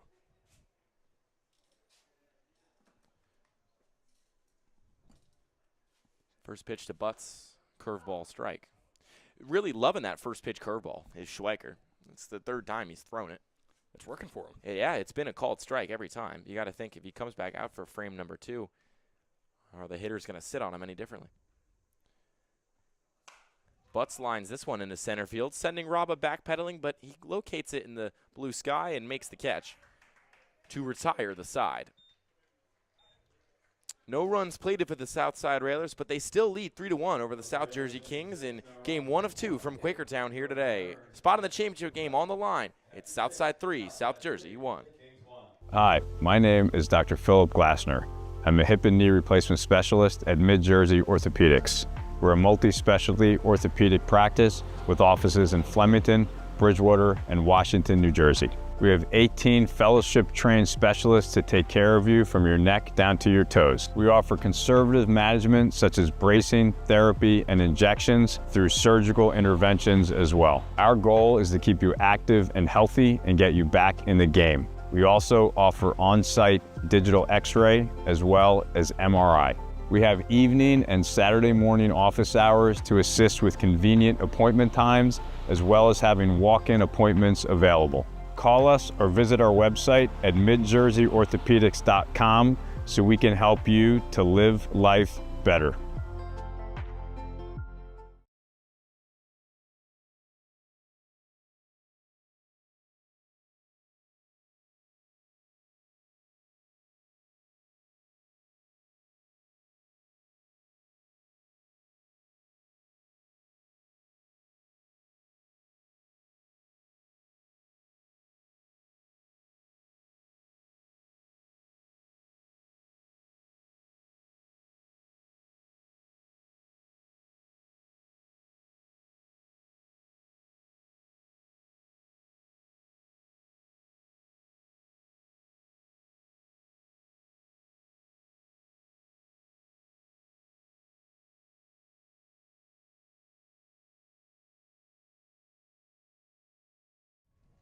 Fitzpatrick, typically a catcher, a DH today, to lead things off for the South Jersey Kings as they aim to mount a late comeback against the Southside Railers, who are ahead 3-1 in the top of the 7th.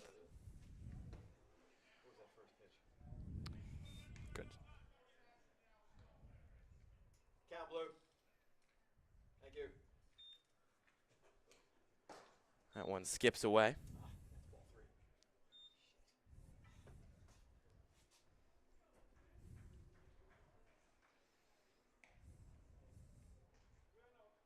Got it. Can't fix it. Pitch.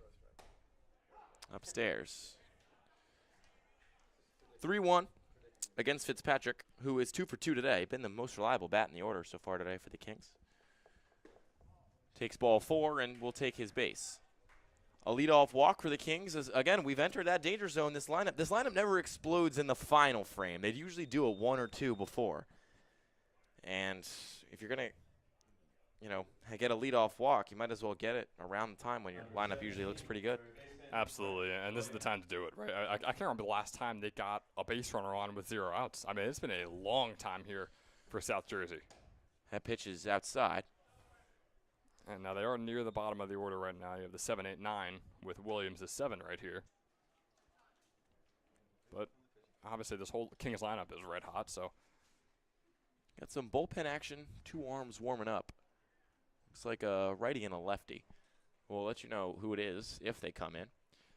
First, there's going to be a mound visit from the pitching coach.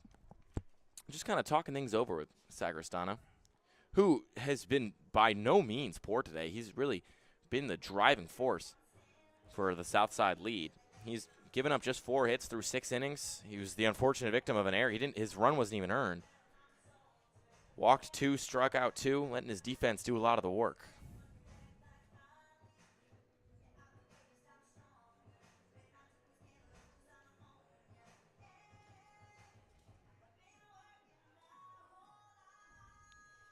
So the meeting is concluded. So Sagristano will still be on the mound,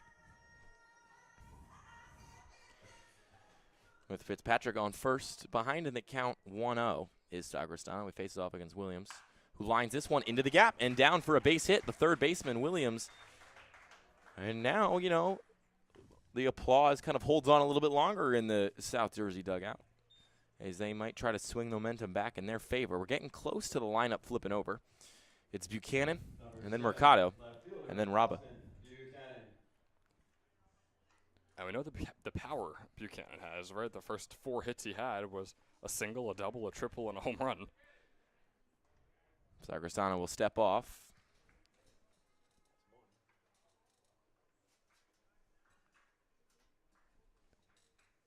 Buchanan committed to play college baseball at LaSalle. Squares to bunt, misses on the laydown, but they're going to say he went anyway. So it'll be 0-1 count facing him. It's a 3-1 ball game in favor of the Southside Railers. Kings struck first on an error in the second inning, but bases clearing double in the third gave Southside the lead.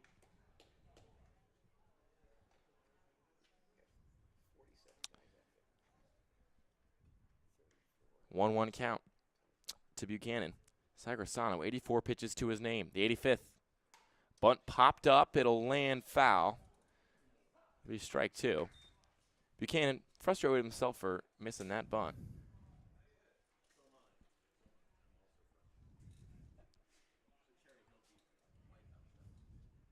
Runners on first and second. It's Williams at the first base and Fitzpatrick at the second bat.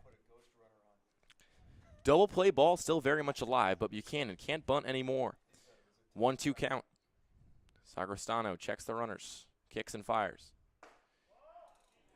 Low for ball 2. A collective ooh from the crowd. I think a lot of people here thought that might have been strike 3. But the count's even now to Buchanan. 2-2. In the dirt again, skipping away from the catcher. Runners will advance, and they basically execute the bunt without giving up an out.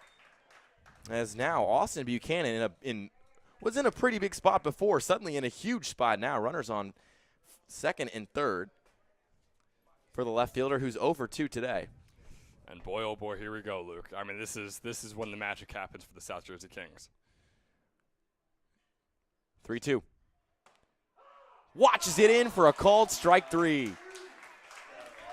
Buchanan was 3 steps down the line. He thought he walked.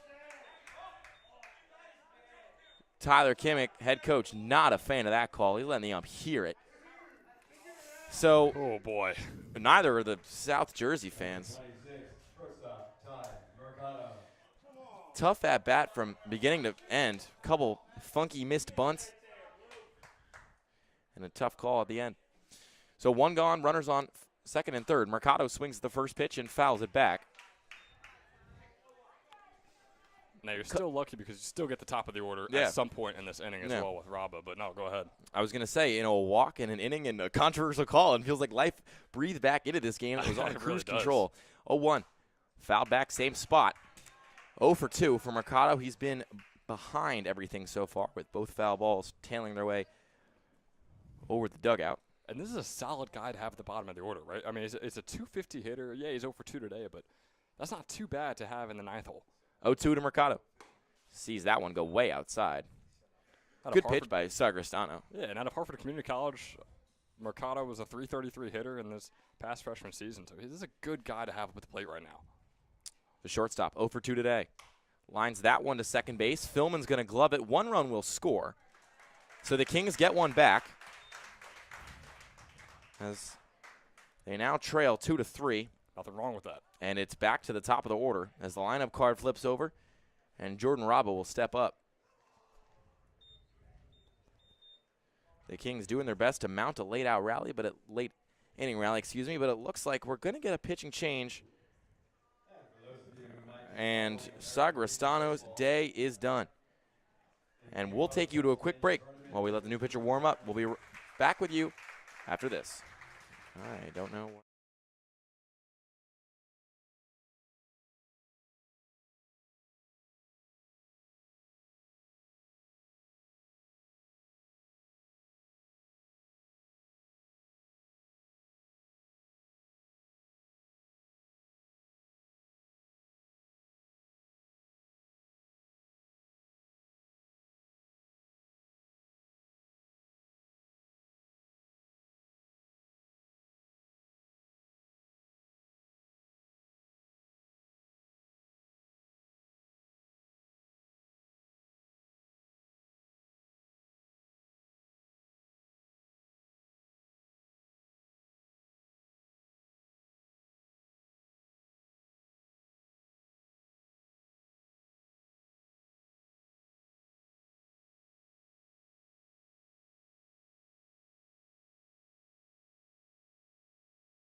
Ross Huffman on the mound. His first pitch to Raba, up and over the glove of the shortstop. Lawn couldn't get it, and the Kings have tied this one.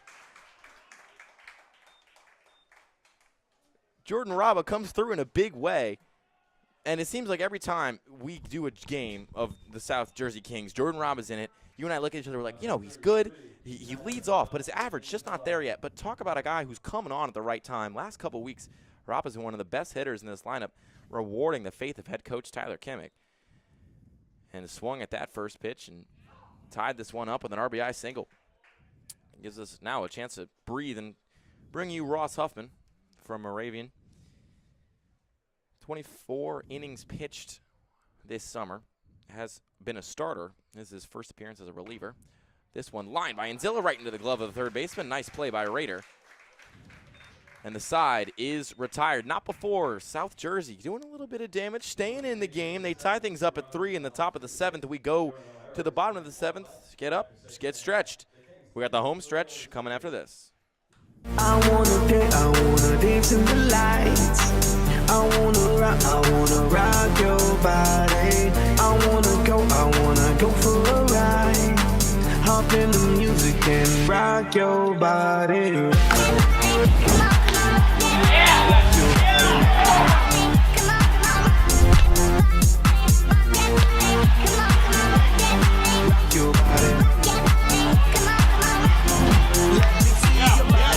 Shaking it from the bottom to top. So watch the DJ drop. We be the ones to make it hot. Electric shock, energy like a billion watts. Space be booming, the speakers pop. Galactic, call me Mr. Spot. We bumping in your parking lot.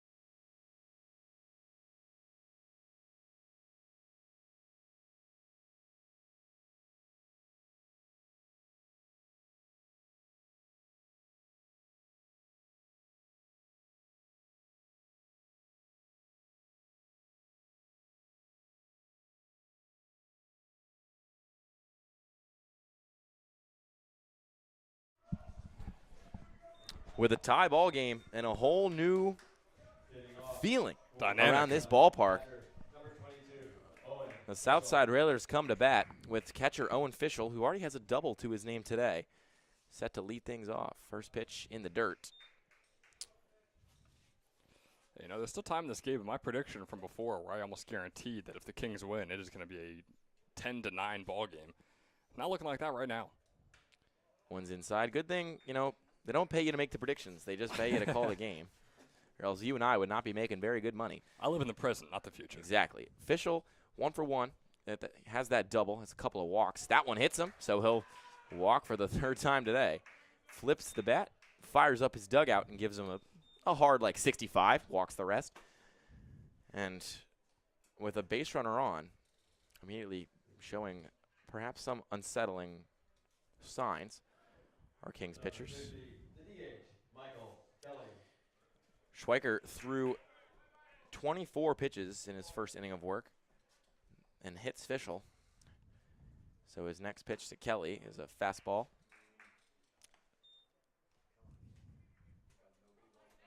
Kelly's having a rare off game. I mentioned before he was 6 for 10 in his last 3 games. He's 0 for 3 today. This one, broken bat, back to the pitcher who makes the catch. So 1 is retired. As Schweiker picks up, you could say all outs in this stage of the game are pretty big, but with a runner on first, you want to get that first out to at least preserve double play ball being dangerous. That being said, Fischel, not the speediest guy over there, but we've seen the Railers be aggressive on the base pass today. Could make an attempt at swipe in the bag. Fastball in there for a called strike.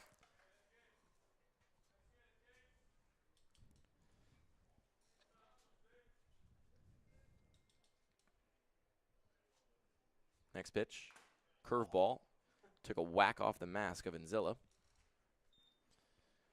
Yeah, those catchers' face masks today, they're taking both taking a hits. lick.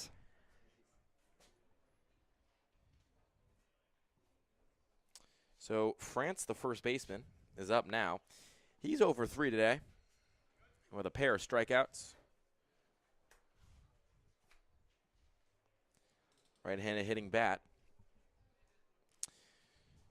Facing Schweiker, one of the 3 lefties deployed by head coach Tyler Kimmick so far in this one. He's ahead in the count, 0-2. Schweiker comes set, kicks, and fires. Curveball upstairs, 1-2. France is another one who's been a solid hitter so far this summer, but hasn't been able to do much against the Kings pitching staff today. Another guy who's 0 for 3, like you said. Schweiker's 1-2. Foul ball. Count is the same.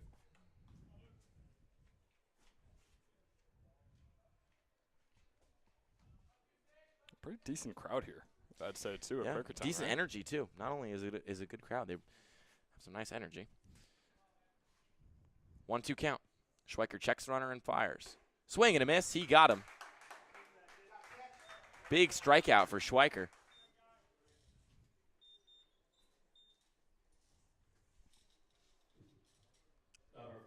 As he retires the second batter of the inning, and now brings up Rivera, who had that big RBI, clear the bases with a double back there in the 3rd inning. I mean, he's responsible for all 3 runs on the board right now for them, the 3 RBI double. And he's been the engine of the offense for the Railers. First pitch just misses high. Oh, that was a tight gorgeous call. pitch that should have been called like it was a gorgeous pitch. Fastball gets the corner. 1-1 count.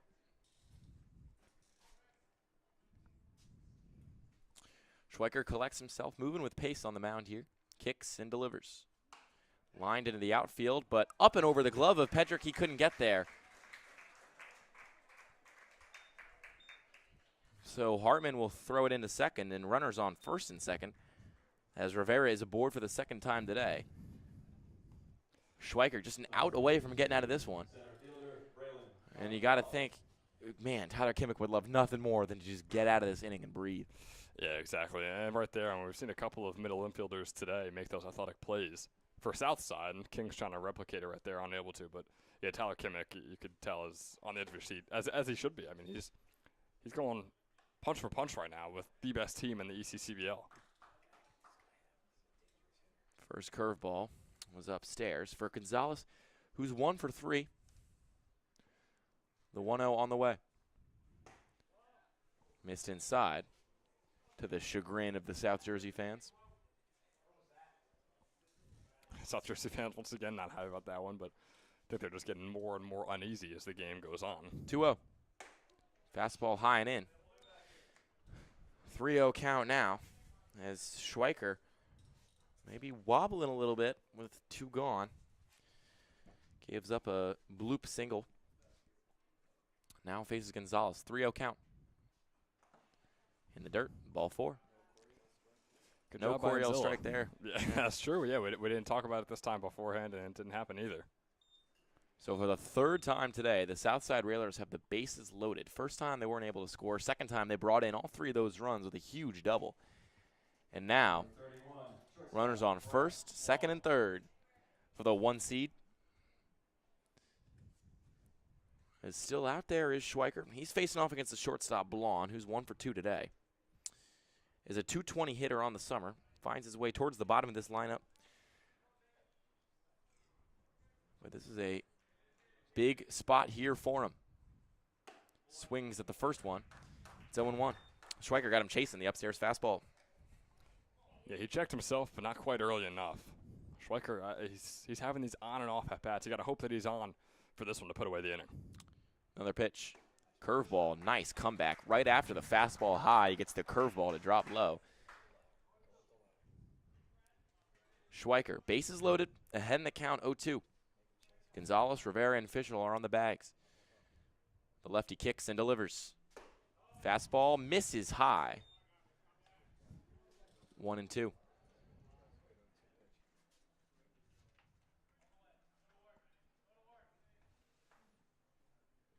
Blonde gets a ball back. 1-2 on the way. Curveball outside, 2-2. Got ahead in the count, 0-2. Gives up a couple of balls. One high, one outside. 2 balls, 2 strikes, 2 outs. Bases loaded. The pitch from Schweiker. Fastball just misses on the corner.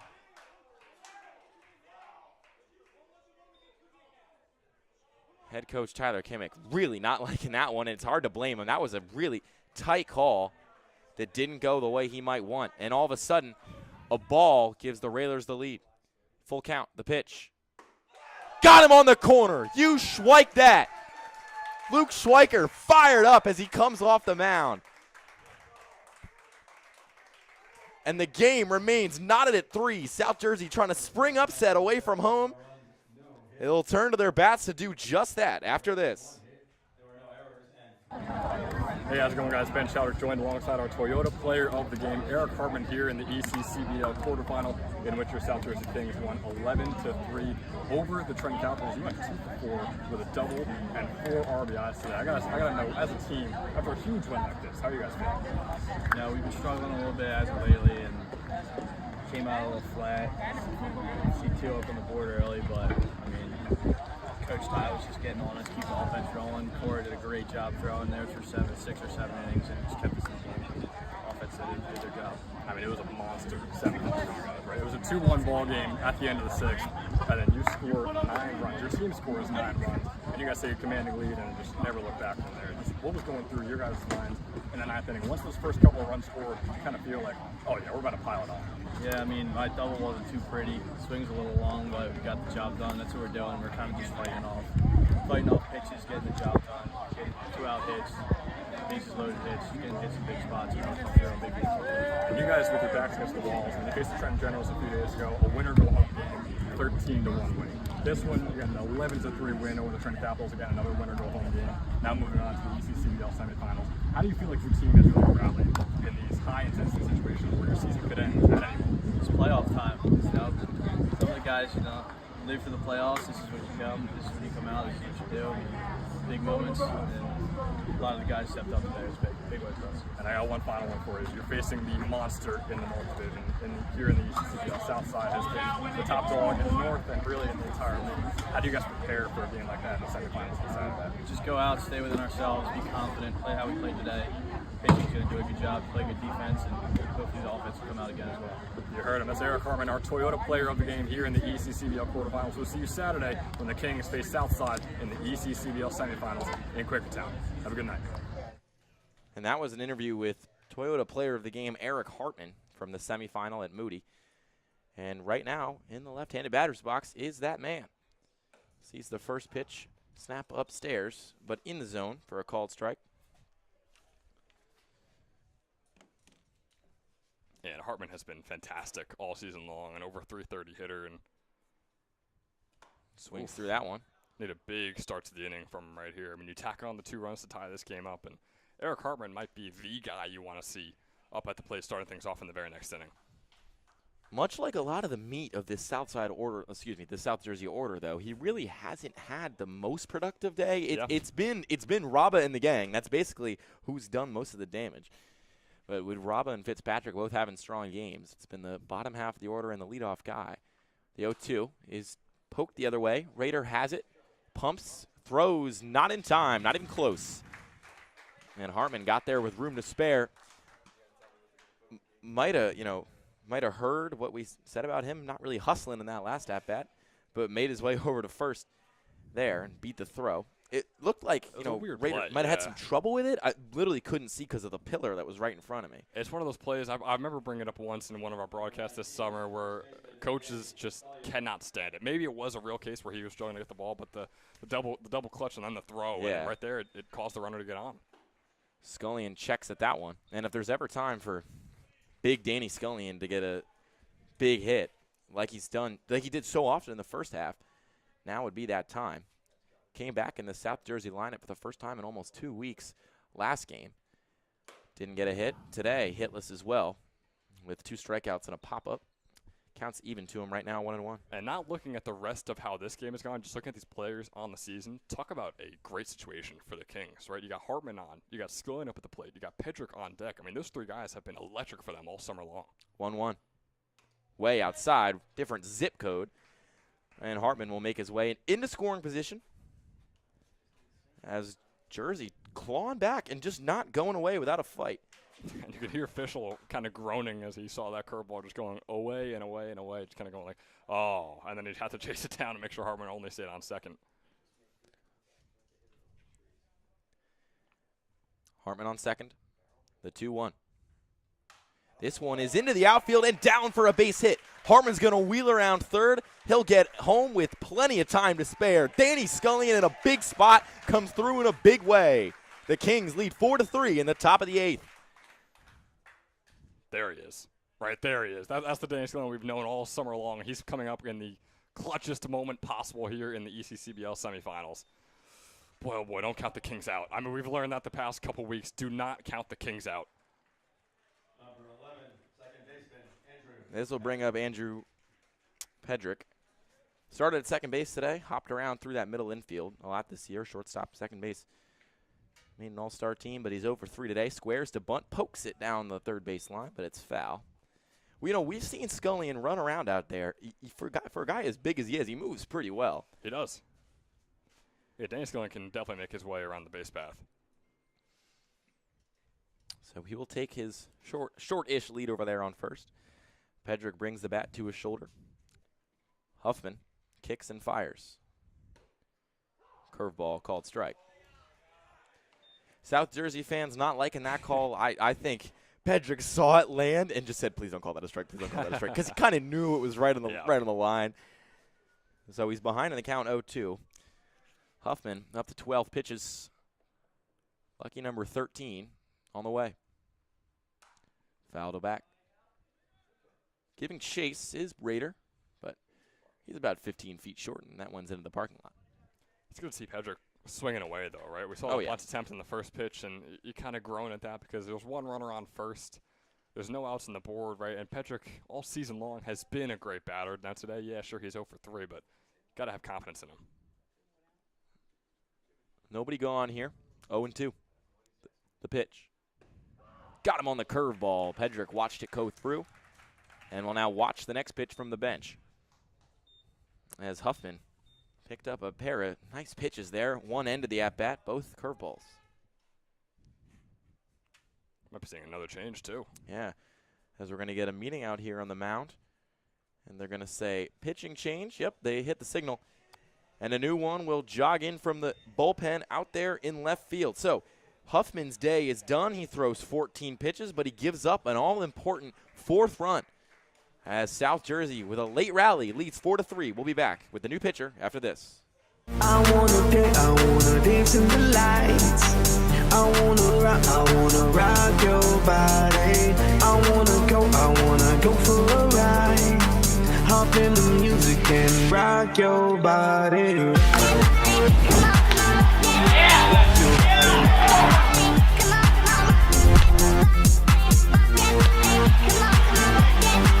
Your body. Let me see your body rock, shaking it from the bottom to top. Quick to watch the DJ drop. We be the ones to make it hot. Electric shock, energy like a billion watts. Space be booming, the speakers pop. Galactic, call me Mr.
Luke Lee, the new pitcher for the Railers, coming from University of Pittsburgh, Johnstown, a town kind of 2/3 of the way when you go from east to west in Pennsylvania. Famous only for one event only. The flood. Big Johnstown flood. Pretty historic. But he faces off against Fitzpatrick, who sees the first pitch and sees Scullion just scoot his way over to second and hit a little signal to the dugout. You know, if you're going to swipe a bag, you might as well do it when nobody's looking. How about his first swiped bag of the summer? Look at that. You and I, Ben Chadwick, we witness history every time. 1-0. Outside. Boy, that is a risky time to do it, right? In the playoffs, you have never stolen a base on any ECCBL pitcher all summer long, and now is the time you do it? Hey, but he got over. I mean, the best way I could describe it is he, like, scooted his way over there. 2-0 count to Fitzpatrick, who's 2 for 2 today with a runner on second. The pitch. Fouled back. Took another nick off the catcher's helmet. They're just taking a beating back there, Fischel and Enzilla. Now, I am curious, seeing Luke Lee out there, what their plan is. Again, if they play tomorrow, they're down by 1 right now, but the Southside Railers seems like they've gone through a lot of their best pitchers. Not sure who they really have left for the championship game. One day at a time. Lee's 2-1. Gets the corner. 2-2. Good frame job there by Fischel.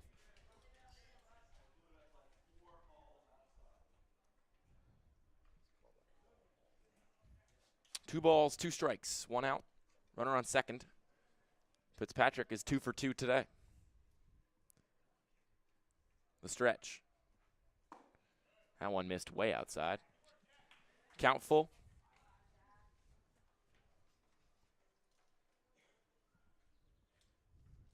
This is a big pitch right here.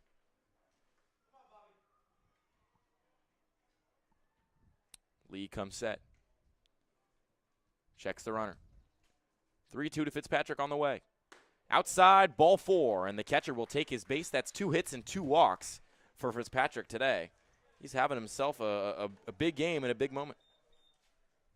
He absolutely is, and it's not exactly what we're used to seeing from Jack Fitzpatrick. I mean, he's been a solid bat all summer long, but not exactly the guy who's getting on base in each of his 4 plate appearances in a playoff game type of player. But hey, good on him. Right in the heart of the order, and he's making his plate appearances count all day today. So Brent Williams, the third baseman, will come to the plate now with 1 out and runners on first and second.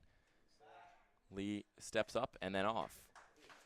Yeah, the entire fans and the dugout for the Kings to our right there. Back. Saying, hey, back. Get back. And I don't think Scullion's focused on stealing a base. He hit his quota for the day. For the season, I think. For the season, for maybe his life. The 0-0. Curveball called strike. Nice pitch there from Lee. Luke Lee, this is just his 5th appearance on the year and his 5th in relief. You know, usually goes between an inning or 2. Might think he could come out here for the 9th. The 0-1. Chop to third, coming on and gloving it. No, rather it pops out of the leather. Rader couldn't bring it down. And the bases are juiced for Austin Buchanan. As the Kings late inning rallies, they just find their way. And again, they're not rallying in these late innings with bombs and doubles. It's just walk, single, single, walk, single, single, double, single. That's just the way they've done it now. 2 games in a row, they're trying to make it 3. And boy, Tyler Kimmick was hyped up when Danny Scullion got onto third, giving him the hardest high five I could possibly imagine. Yeah, I know my hand. Scullion's over there walking it off. My hand would be beat red. Scullion's got his arm a little limp after that high five. But I mean, this Kings team, look, they have fought for it these past 2 weeks. They were not the team to beat. They really haven't been all summer long. Right now they are against the best team in the ECCBL, who trails them by 1 and possibly more as this inning goes on. First pitch to Buchanan. Chopped back to the mound. Lee gloves it, turns, gets the out at first, but not before a run scores. So an insurance run for the Kings. Scullion made his way from third to home. Still got 2 in scoring position. Yeah, still 2 in scoring position, as it'll bring up Mercado. The Kings lead 5-3 now in the top of the 8th. They trailed 3-1 after a bases clearing double in the 3rd inning. We had 3 straight frames of scoreless action by both sides. for a pair of big runs in the 7th, tied it, and now a pair of big runs in the 8th, give the Kings a 5-3 lead. Mercado up again. Hitless today. The pitch. Fastball in there for a called strike.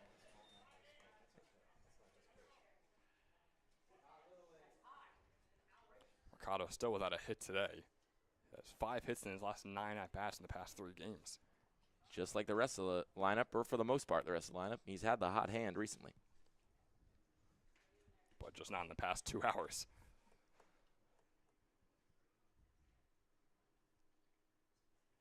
No balls and a strike. Runners on 2nd and 3rd to Mercado.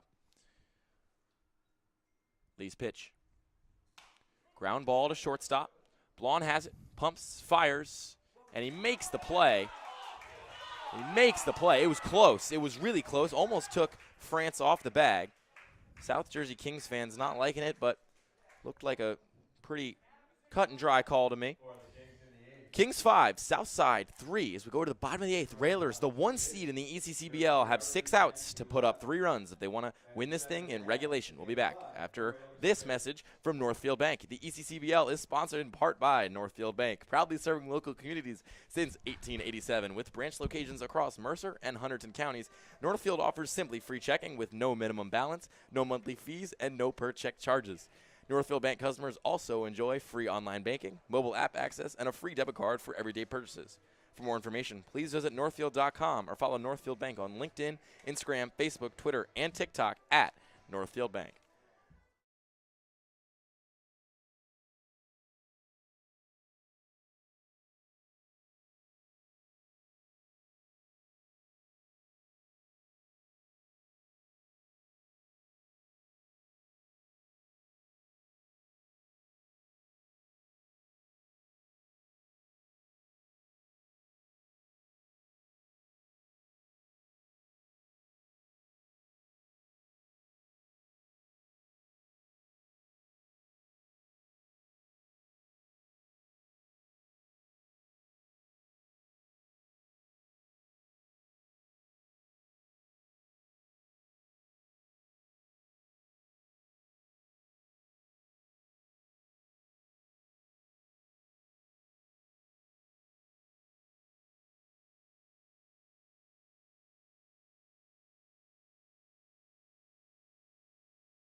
Braden Rader going to lead things off for the Southside Railers. Behind him, Philman and Butts. We're at the top of the order for the 1 seed in the ECCBL, who, after leading by 2 runs after the 3rd inning, haven't scored a run since that frame and trail 5-3 thanks to a late inning rally from who else but the kings of the late inning rallies, South Jersey. After fouling off the first pitch, Rader faces an 0-1 count. The pitch. That one hit him. Not how you want to start. Got it. Rader square in the back as Kimmick just telling Schweiker, take a breath, calm down. Schweiker was all kinds of fired up coming out of that last inning. Had a gutsy frame. Got out of it with a strikeout looking.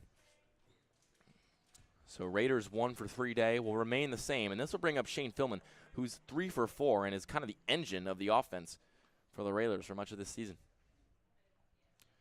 Schweiker's pitch, fouled back. He's been the engine today as well. I mean, 3 for 4 in his 4 at-bats. Really need him to keep going, and Southside is in a pretty solid situation here. Right at the top of the order, yeah, you're down by 2, but you got no outs and 1 runner on now.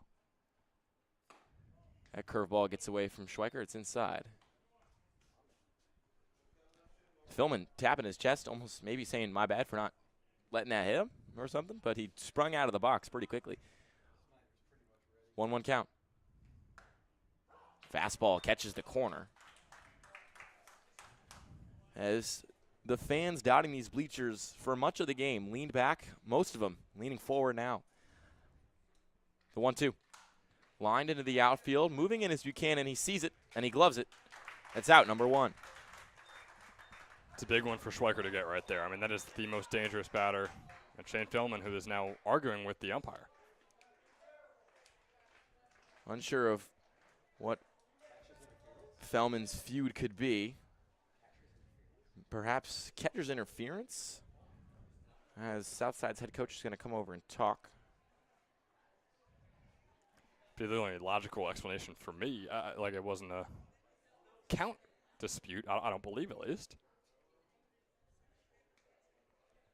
Yeah, it's still just going back and forth as the Railers coaching staff and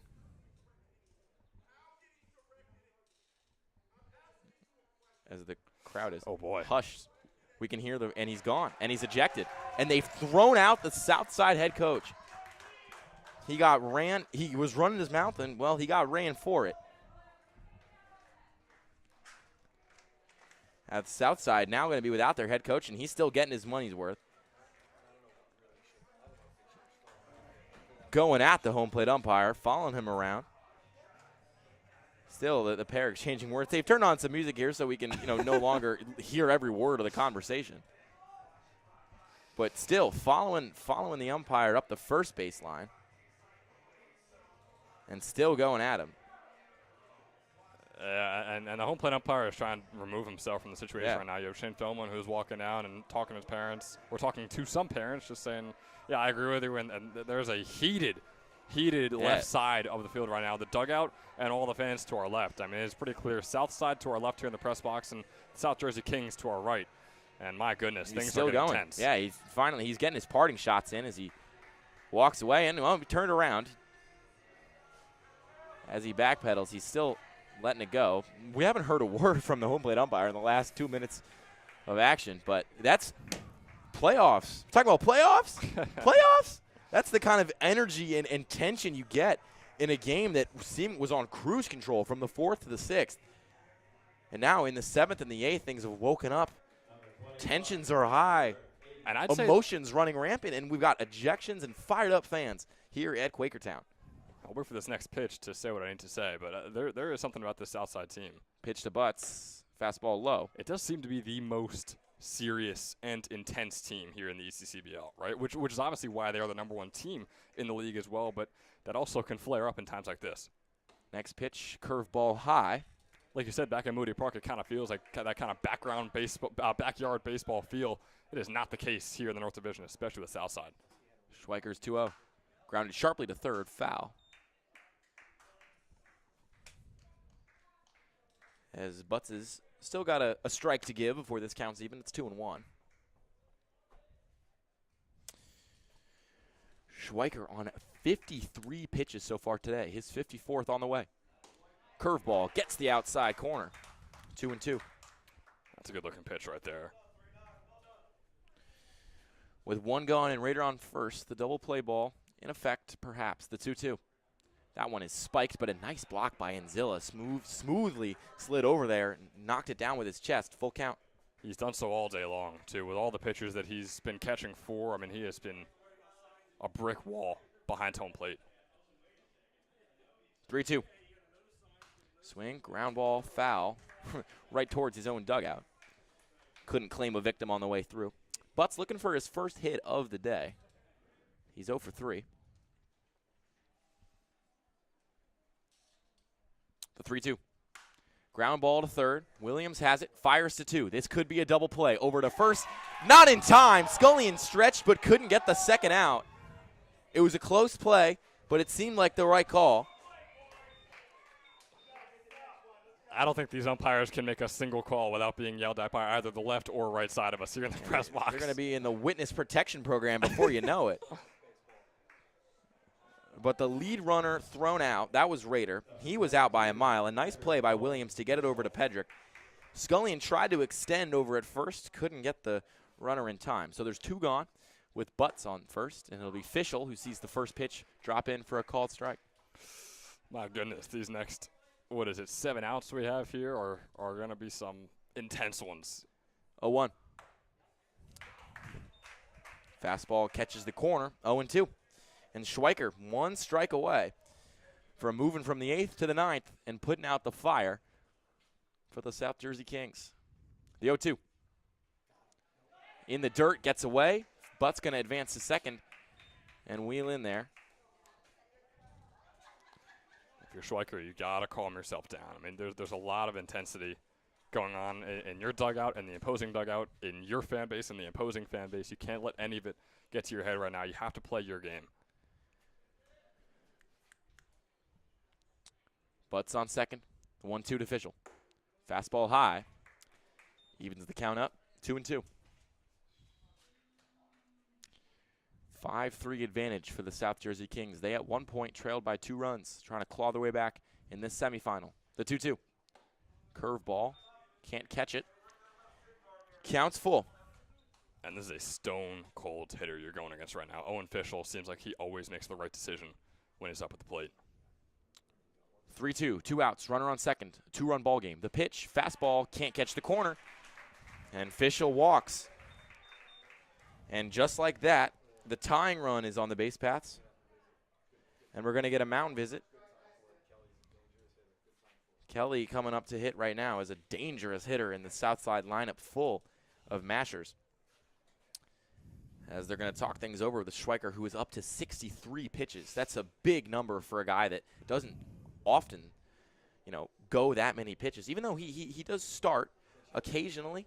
Oh, they're going to get a pinch hitter rather. It won't be right. Kelly's been 0 for 4 up until this point. Hasn't been able to get himself on first. But it is definitely an interesting decision, being that all season long he's been one of your best hitters, and now you're maybe taking away his last at-bat of the entire summer right here. So fist bumps exchange between the underdog Kings.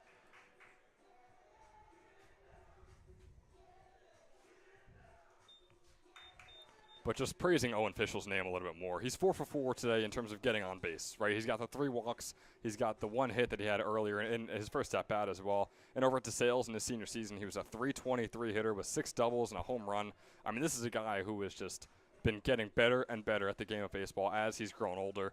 And now on the tail end of his college career, he is really, really showcasing his stuff this summer, and he's doing so in maybe what was the biggest plate appearances of his entire summer that we just saw from him before. So it is Ryan Stubblefield to pinch hit. He has 4 at-bats all year. And he's got hits in 2 of those, both singles. First pitch to him, ball low. Interesting strategy decision here. Stubblefield, not a lot of in-game experience. Pitch from Schweiker. Fouled back. Stubblefield, he's an Eagle Scout, which is something. As maybe has the honor to come through here in the big moment. Earn a badge right here. 1-1 to him. Swing and a miss. Big pitch from Schweikert. As the noise and the anticipation kind of rises over there on that right side. Schweikert, 1-2 count. Strike away for moving to the ninth. Kicks and fires. Outside. He was a strike away in the last batter he faced and couldn't close the deal.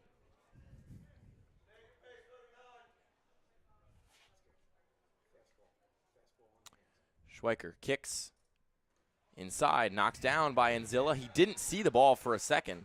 I think if Butts knew that he couldn't see the ball, Butts might have tried to swipe third, but couldn't get there in time. So once again, a strike away. The count now full.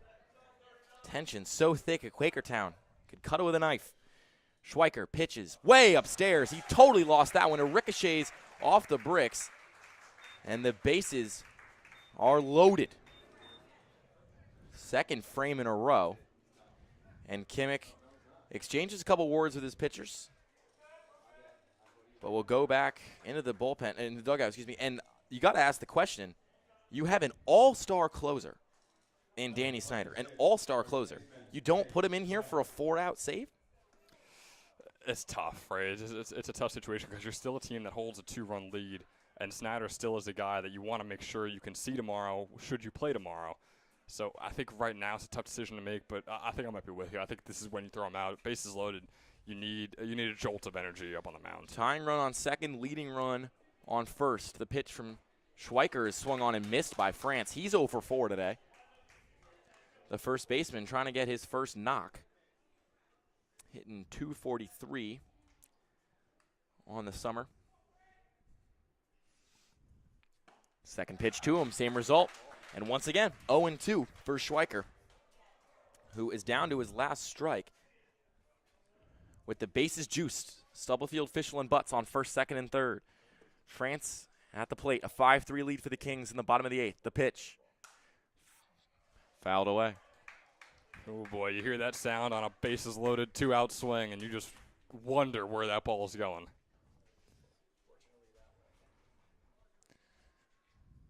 Oh, 2 count still. Schweiker trying to find the escape hatch. The pitch. Curveball. Can't get it on the quarter. So a 1-2 count. Schweiker was not running off the mound, but had took a couple steps off the bump thinking he had him. Didn't. So it's 1-2.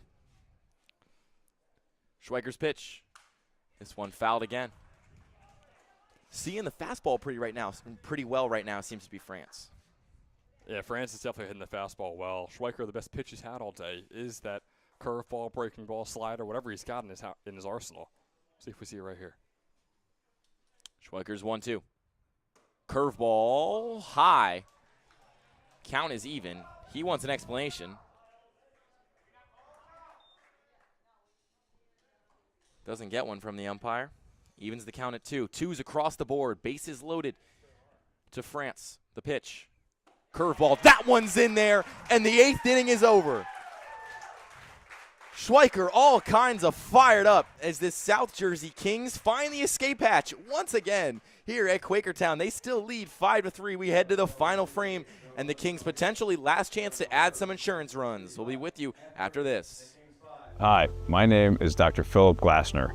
I'm a hip and knee replacement specialist at Mid-Jersey Orthopedics. We're a multi-specialty orthopedic practice with offices in Flemington, Bridgewater, and Washington, New Jersey. We have 18 fellowship-trained specialists to take care of you from your neck down to your toes. We offer conservative management such as bracing, therapy, and injections through surgical interventions as well. Our goal is to keep you active and healthy and get you back in the game. We also offer on-site digital x-ray as well as MRI. We have evening and Saturday morning office hours to assist with convenient appointment times, as well as having walk-in appointments available. Call us or visit our website at midjerseyorthopedics.com so we can help you to live life better.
Back with you here in Quakertown. Now pitching for Southside is Michael Mariano Jr., their typical closer.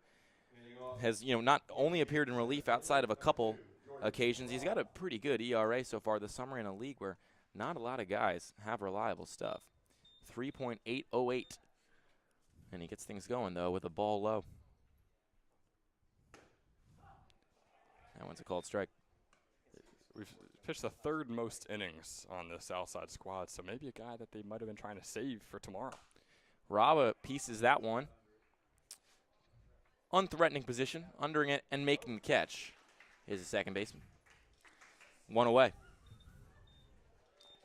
It's a close call right there on that catch. I mean, Philman was backpedaling pretty uneasily and unsteadily make the grab, but boy, that was a close call. Number 33, catcher Dom Inzilla. So Dom Inzilla will come up now. His 5th at-bat of the game. Sees that first pitch for a called strike.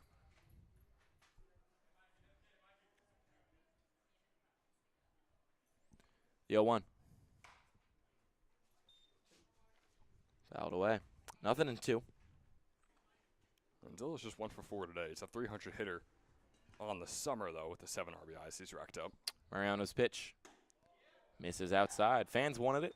Ump didn't see it the same way.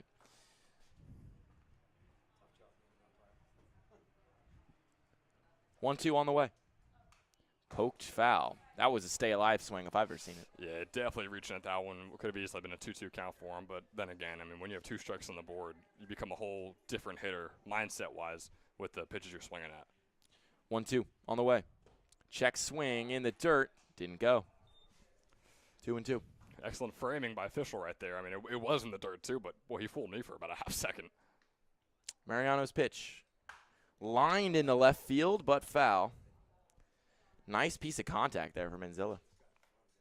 Just got out in front of it, pulled it foul. We've seen it from him before this summer. He knows how to put it out in those perfect spots. 2-2 on the way. Grounded up the middle. This will squirt into the outfield for a base hit, and Inzilla is aboard for the 2nd time today. The catcher having a good game behind the plate and at the plate. He's 2 for 5.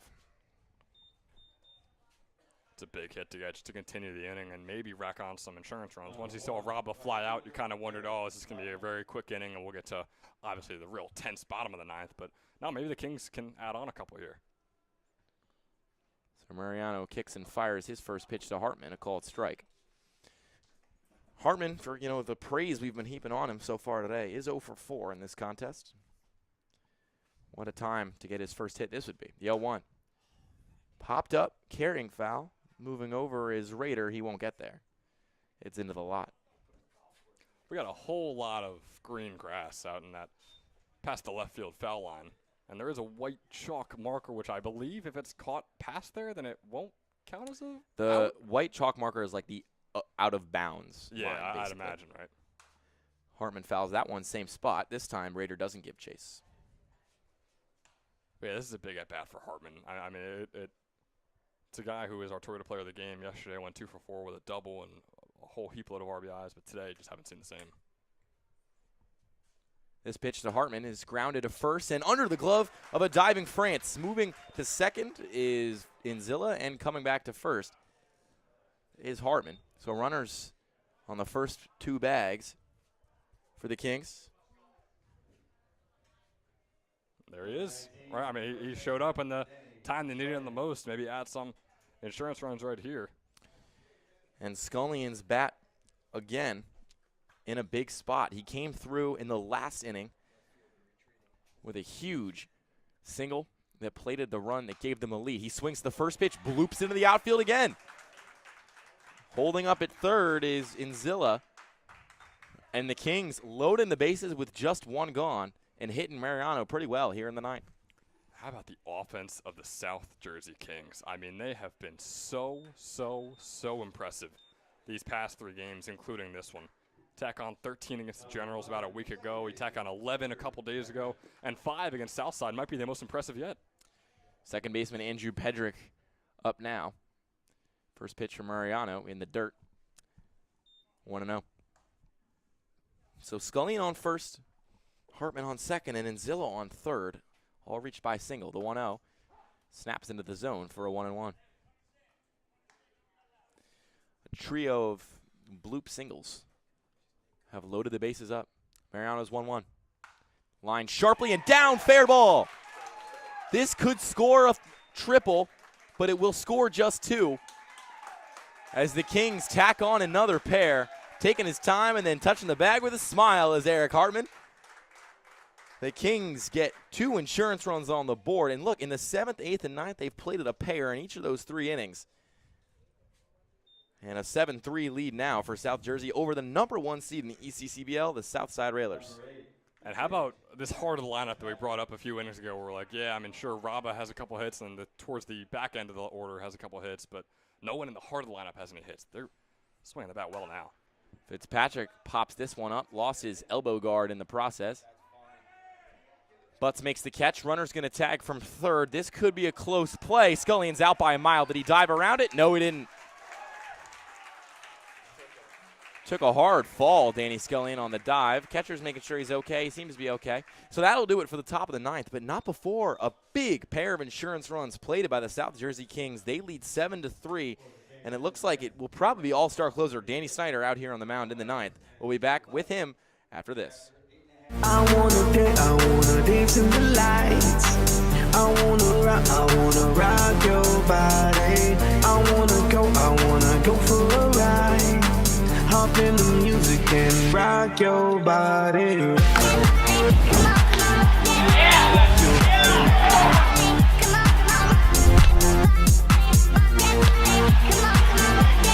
Rock your body. Let me see your body rock, shaking it from the bottom to top. Quick to watch the DJ drop. We be the ones to make it hot. Electric shock, energy like a billion watts. Space be booming, the speakers pop. Galactic, call me Mr. Spot. We bumping in your parking lot.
Danny Snyder on the mound, just as we thought.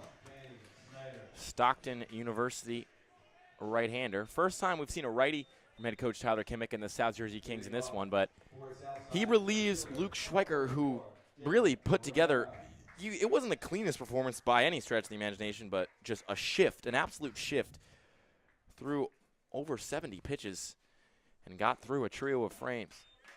First pitch from Snyder in the bottom of the ninth is a called strike. He's facing off against Rivera, who had that big 3-run double all the way back in the third inning. Takes that pitch for a ball. We've seen Snyder twice in the last about week and a half. In those 2 innings he pitched, he allowed 1 earned run in each of them. Once was against Southside about 13 days ago.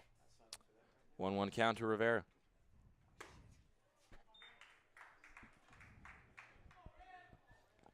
But, I mean, through the 23 innings that Snyder has pitched, he has a .926 earned run average. 3 earned runs in all of those innings. 2-1. Fouled back and off his foot, maybe. So he's an ECCBL All-Star for a reason. I know sometimes he could be up or down when he's on the mound, but in a situation like this, you need 3 outs and less than 4 runs. 2-2. Nobody gone. We're in the bottom of the ninth with the 1 seed, trailing by 4. That pitch is outside. It'll make the count full. That's kind of the magic of these one-game, winner-take-all postseason formats. The 3-2. This one is lifted into the outfield. Trailing back is Mercado. He can't get there. And if you're going to start a rally, you might as well get a hit to lead things off. As Rivera reaches, he's now on first.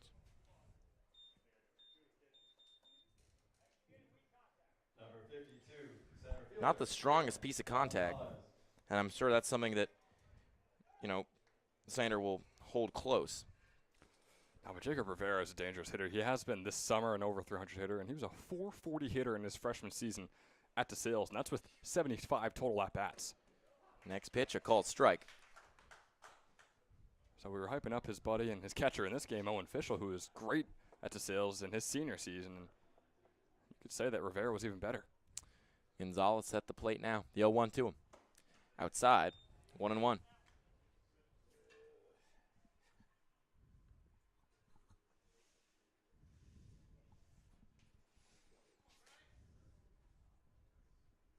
One count. The pitch. Low. 2-1.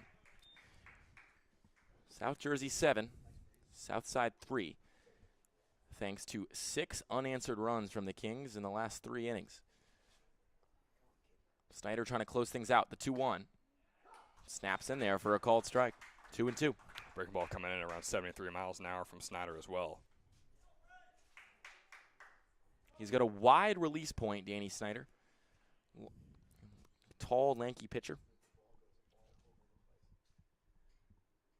His 2-2 on the way. Ground ball right back to him. Knocks it down, lost his glove. Pulled it out of the leather, throws it down to first, and gets the out. The ground ball so fierce it knocked the glove off of his hand, but he reached into the glove that had the ball inside it on the grass, pulled the ball out, and flipped it over to first base. He even threw it sidearm style like he's pitching. Any means necessary, right? I mean, you're getting those 3 outs by any means necessary. If you're going to be a pitcher, if you're going to be a number 1 out there in the field, doing both right there was Danny Snyder. So now there's 1 away with a runner on second and a pinch hitter for the Southside Railers. For Southside, number 3, Ronnie Werkheiser. Ronnie Werkheiser. He's in place of Blon, who's been the leadoff man. First pitch upstairs. It's 1-0.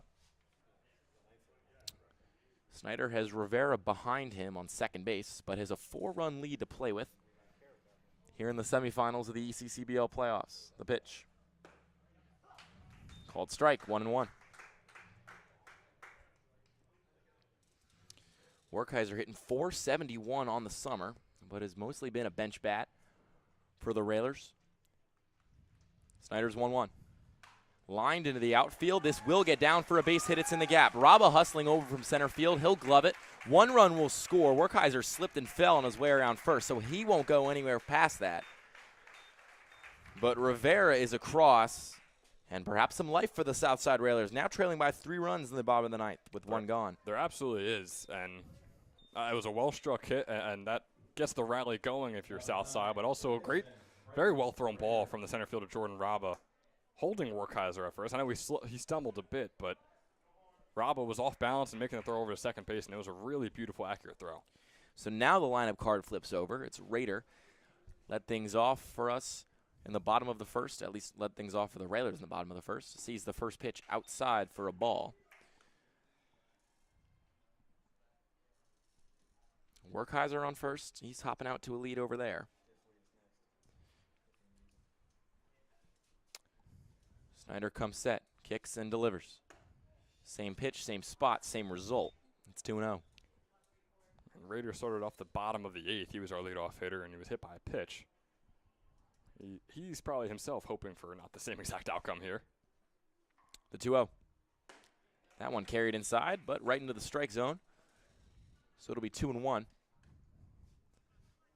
Snyder at low and wide release point and trying to snap in these fastballs, especially early in counts. His 2-1. That one's a fastball. That one's a strike. Counts even at 2. A double play ball would end things here with Werkheiser on first and 1 gone. A run already plated in this inning, but still the 1 seed in the ECCBL, the Southside Railers, they trail 7-4. The pitch fouled back. Count will remain 2-2. Intensity rising here in Quakertown in a game that was on autopilot through the 4th. Really didn't break open the floodgates for the runs in terms of South Jersey Kings offense until the 7th. They've put up 2 and 3 straight frames to lead 7-4. The pitch from Snyder in the dirt, ball 3. So the count is full with a runner on first and 1 gone. I just looked over at our Kings fan section over there. Everyone was leaned over watching, and then once that pitch wasn't called a strike, they all kind of lean back and just go, oh. 3-2. Ground ball to first. Scully knocks it down, touches the bag, and down to their final out are the Southside Railers. They have a runner on second in Werkheiser, but Rader is retired. Looks like we're going to get a pinch hitter, although they're still discussing things. So Danny Snyder, the closer, has been up, down, and around. Pinch hitter will be Luis Beato. Tall right-handed hitting bat. And for Snyder to be up today is just huge for head coach Tyler Kimmick, but still has to finish the job. Beato's a big guy. 6'3", 215. First pitch to him. Fastball called strike. 0-1. South Jersey Kings, back there in the start of July, looked almost dead in the water. They were third in the Southern Division, but were flirting with last place. They were on a 4-game losing streak since that moment, as the next pitch hits Beato and puts him on first. So runners on first and second, and the tying run comes to the plate. Since that moment, their offense has taken a turn and has been the guiding force for this team as they've made not only the playoffs, but now the semifinals. And they have the -- 1 seed in the ECCBL, the Southside Railers, on the ropes, on the road even. But to close the door and finish the job, it'll be Danny Snyder, the all-star closer, though he is on the mound right now, just talking things over. He's facing here a hitter in Aiden Butts, who is 0-for-4 today, but is hitting second in this order for a reason. He's hitting .266 on the season, but has been electric with runners in scoring position. And has 6 extra base hits to his name this summer. His 15 RBIs, one of the highest marks on Southside. Yeah, and Butts is now the tying run up at the plate. Still a workable situation, still what should be a situation that the Kings are able to easily take advantage of and take away this ball game. But you got to get one of these outs fairly soon here. He's got 2 home runs to his name this summer. Snyder's first pitch to him. Outside, it'll be 1-0.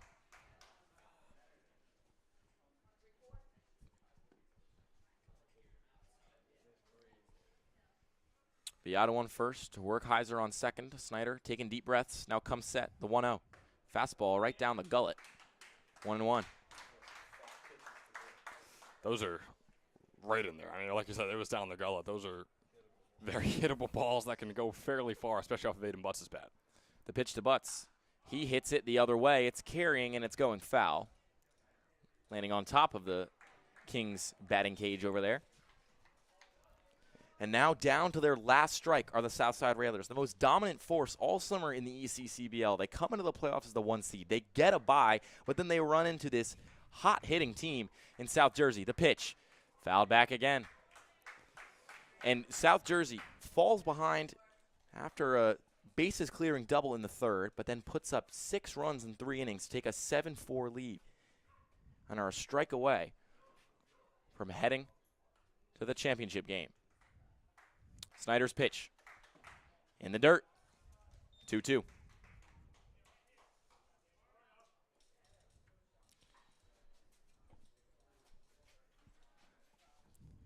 Twos across the board, 2 balls, 2 strikes, 2 outs, 2 on. The pitch from Snyder. Line sharply into the outfield. Going back is Raba. He's at the track. He looks up. It's off the wall. This could score 2, and it will. Beato rounding third. He's home safe. And what was a 4-run game at the start of the inning is now a 1-run contest with a runner on second. And Owen Fischel coming up to bat. For a second, that ball looked like it could have had a chance to get over the fence. But Raba cut it off the wall, threw it in, but not before a pair of runs could score. Southside adding to the drama here in Quakertown. Wow. I mean, wow. It seems like we're making a pitching change here for the Kings, and we will. Rivera's day is done. Or Snyder, I should say. His day is done. My goodness. We have a 1-run ball game with the game-tying run in scoring position. Wow, and Owen Fischel up at the plate, that is the last guy I think you want to be seeing. He's gotten on base in every single plate appearance here today and is one of the most consistent bats in the entire ECCBL. Well, you know, you mentioned Fischel has gotten on base every time, but he's also only has one hit. He's walked yes. 3 times already. Behind him, Kelly's off the table. He was pinch hit for. You had a pinch hitter last inning that didn't get on base. You might think we got another one coming perhaps. Would you consider intentionally walking him? That is putting the winning run on first, but you get a force out at third and second, and like you mentioned, you know, Fischel, he's 1 for 1 today. He has a knack for getting on. A single into the gap ties the game. I mean, he is a guy who's racked up 15 RBIs on the summer, right, which is a pretty decent amount. He's top 4 on their team. That's tough. It is tough because I can understand your point. Because, yeah, like you said, Kelly is out, and the guy who subbed in for him walked. Then you have Chase France, who is 0 for 5 today with 4 strikeouts. I mean, that is a guy you want to see up at the plate as soon as possible. And then you move on to Rivera, who's 3 for 5, but he will probably not even need an at-bat today if they can win this game. But my goodness, it's a tough situation to be in. I think you pitch to Fischel here, especially with a new arm. If you feel good about this new arm, and Tommy Diffley, I think you let him go at it. I don't think you pull any punches right here. Yeah, Diffley, he's hit a lot for Coach Tyler Kimmick this summer. He's pitched a lot for Coach Tyler Kimmick this summer, but this is hands down the biggest spot he's in right now. Heading into his sophomore season at Salisbury, he's one of the southpaws they have on this South Jersey Kings roster. Man, he's facing off right now against Fischel in a huge spot with the tying run on second base, trailing by 4 heading into this frame. Diffley checks the runner. First pitch. Ball low. Kings fans, not fans of that one. It's a close one. It's a good-looking pitch from Diffley. Another one of the tough balls to call, though. 7-6 lead for the Kings. It was 7-3 at the start of this frame. And he hit him. And he grazed Fischel. Fischel gets hit for the second time today. There's your intentional walk. Yeah, I mean, there it is. Fischel twirls the bat and makes his way over to first. And this will bring up another option here. So it's the same pitch hitter that stepped up last inning for the Southside Railers. And the first pitch to him, a ball low. It's Ryan Stubblefield. In just his 6th at-bat of the summer, or 6th plate appearance, I should say. Walked in his first today. 1-0. Outside, 2-0. The winning run on first, the tying run on second, and a pinch hitter, Stubblefield. There is nobody left in the dugout for the Kings. It is win at all costs. 2-0, curveball. Got him. Southside fans not happy with that one, Luke. So it's a 2-1 count to Stubblefield. I know it's 2-1. 2-1. Diffley trying to gut his way out. The pitch. Inside, knocked down, kicked by the umpire, but nobody advanced. So now it's 3-1.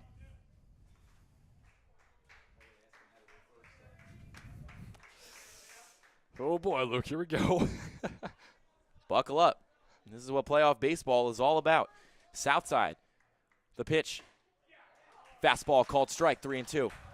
3 balls, 2 strikes, 2 outs, 2 on. Southside down by 1, the 1 seed in the ECCBL. Kings fans getting loud. Facing an upstart Kings team. Diffley comes set. The 3-2 on the way. Outside, ball 4. Bases loaded.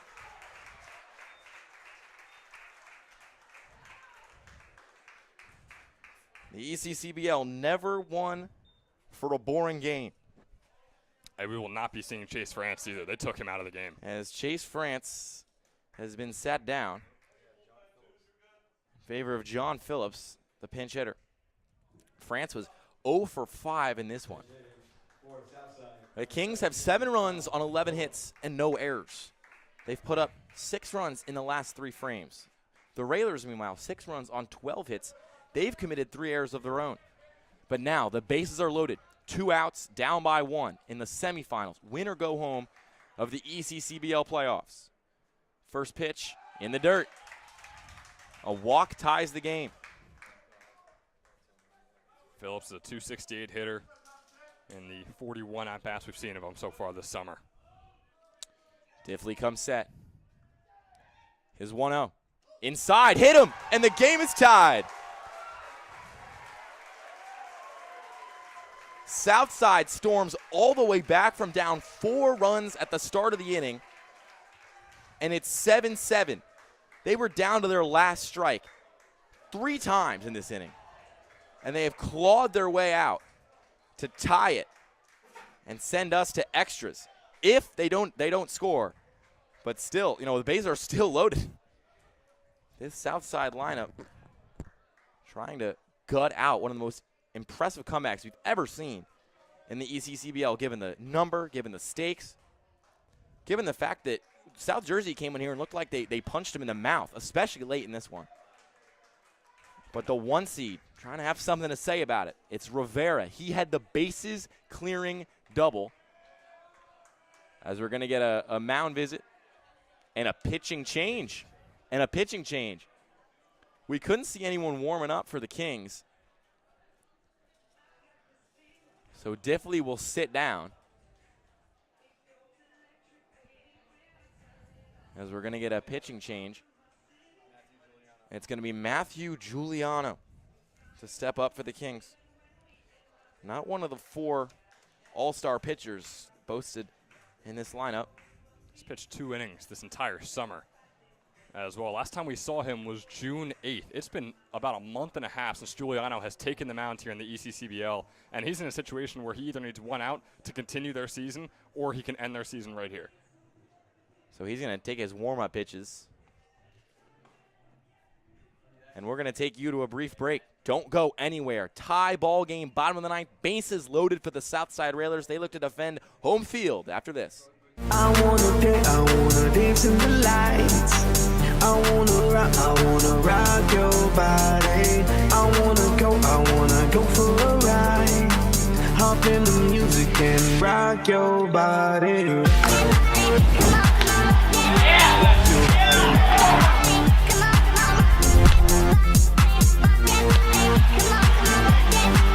Your body. Let me see your body rock, shaking it from the bottom to top. Quick to watch the DJ drop. We be the ones to make it hot. Electric shock, energy like a billion watts. Space be booming, the speakers pop. Galactic, call me Mr. Back with you here in Quakertown. Giuliano on the mound, getting his final warm-up throws in, as he's going to face off against Rivera, who so far today, with the bases loaded, came up with what looked to be the biggest swing of the game until the late rally happened from the Kings, and then the even later rally happened from the Southside Railers. Rivera is 3 for 5 today, looking for his 4th hit. The game is tied. The bases are loaded, and the Kings are just trying to get to extras. And you have Giuliano on the mound. He's thrown 2 innings. In each of the singular innings he's thrown, 2 games, 1 inning apiece, he's allowed 3 earned runs in each of those 1 innings. Bold strategy from head coach Tyler Kimmick to throw him out there. The first pitch, inside. And fans and dugout alike on the south side part of the bleachers getting loud. 1-0. Fastball got the corner. That's a big pitch to even this count up at 1. Just to know you could find the zone, right? That is a huge one for Giuliano. Rivera looking for his 4th hit, the 1-1. Hit hard. Is it fair? It's not, just foul. A foot foul.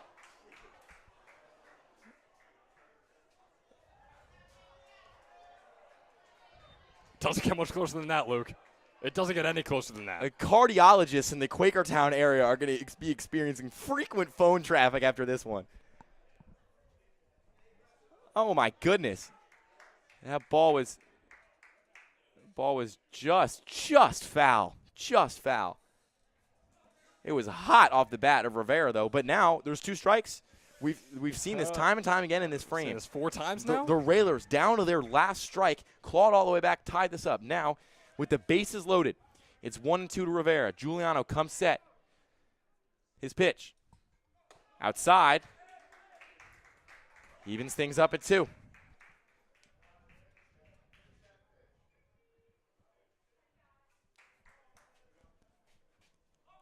Twos across the board. Bases loaded. 7-7 ball game. The pitch. Outside. Count is full.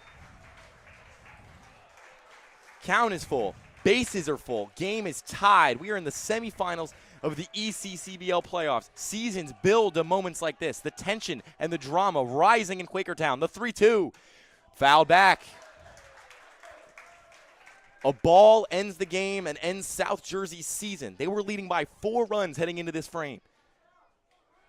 It's the pitch to decide the season right here. Giuliano toes the rubber. Comes set. Kicks and delivers the 3-2. Lined into the outfield. Ball game.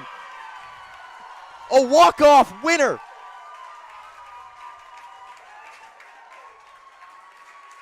They pile around Rivera on first base.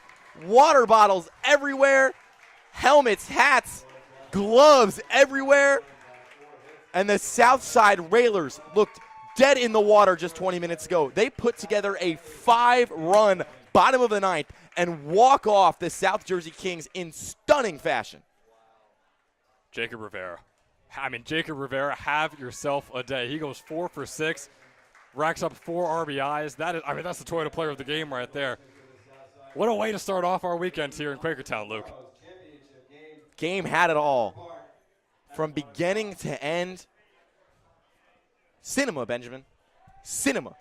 From beginning to end. Southside took punch after punch in the 7th, 8th, and 9th. It felt like they were going to be the next victim of those signature those signature late inning rallies from the South Jersey Kings. But anything you can do, I can do better. Southside putting together one of the best comebacks in ECCBL history to snatch the first semifinal game right under South Jersey's noses. They take this one 8-7 in what is an instant classic. It absolutely is. I cannot wait for you to talk to Jacob Rivera after this game and just see what was going through his head. He had maybe the 2 or 3 biggest at-bats of the entire game, and he's just one player. This was a movie. This was an instant classic here in Quakertown. And, boy, am I excited for game number 2 between the Mercer Mammoths and the Pocono Timber Rattlers. But we just have to bask in the glory that was this game number 1 of the semifinals. A game that brought the tension and the drama and the excitement from first pitch to the last swing of the bat. The Kings devastated. They had the best team in the ECCBL on the ropes. Kings were an upstart team that just got hot late in the season. They were up 4 runs in the bottom of the 9th. And they give up 5 in the frame to end their season in agonizing fashion. It's really the thrill of victory and the agony of defeat. And you just got to give your hats off to Southside. We talked about them during the broadcast. Consistently this year, you got the sense they were probably the most professional feeling team.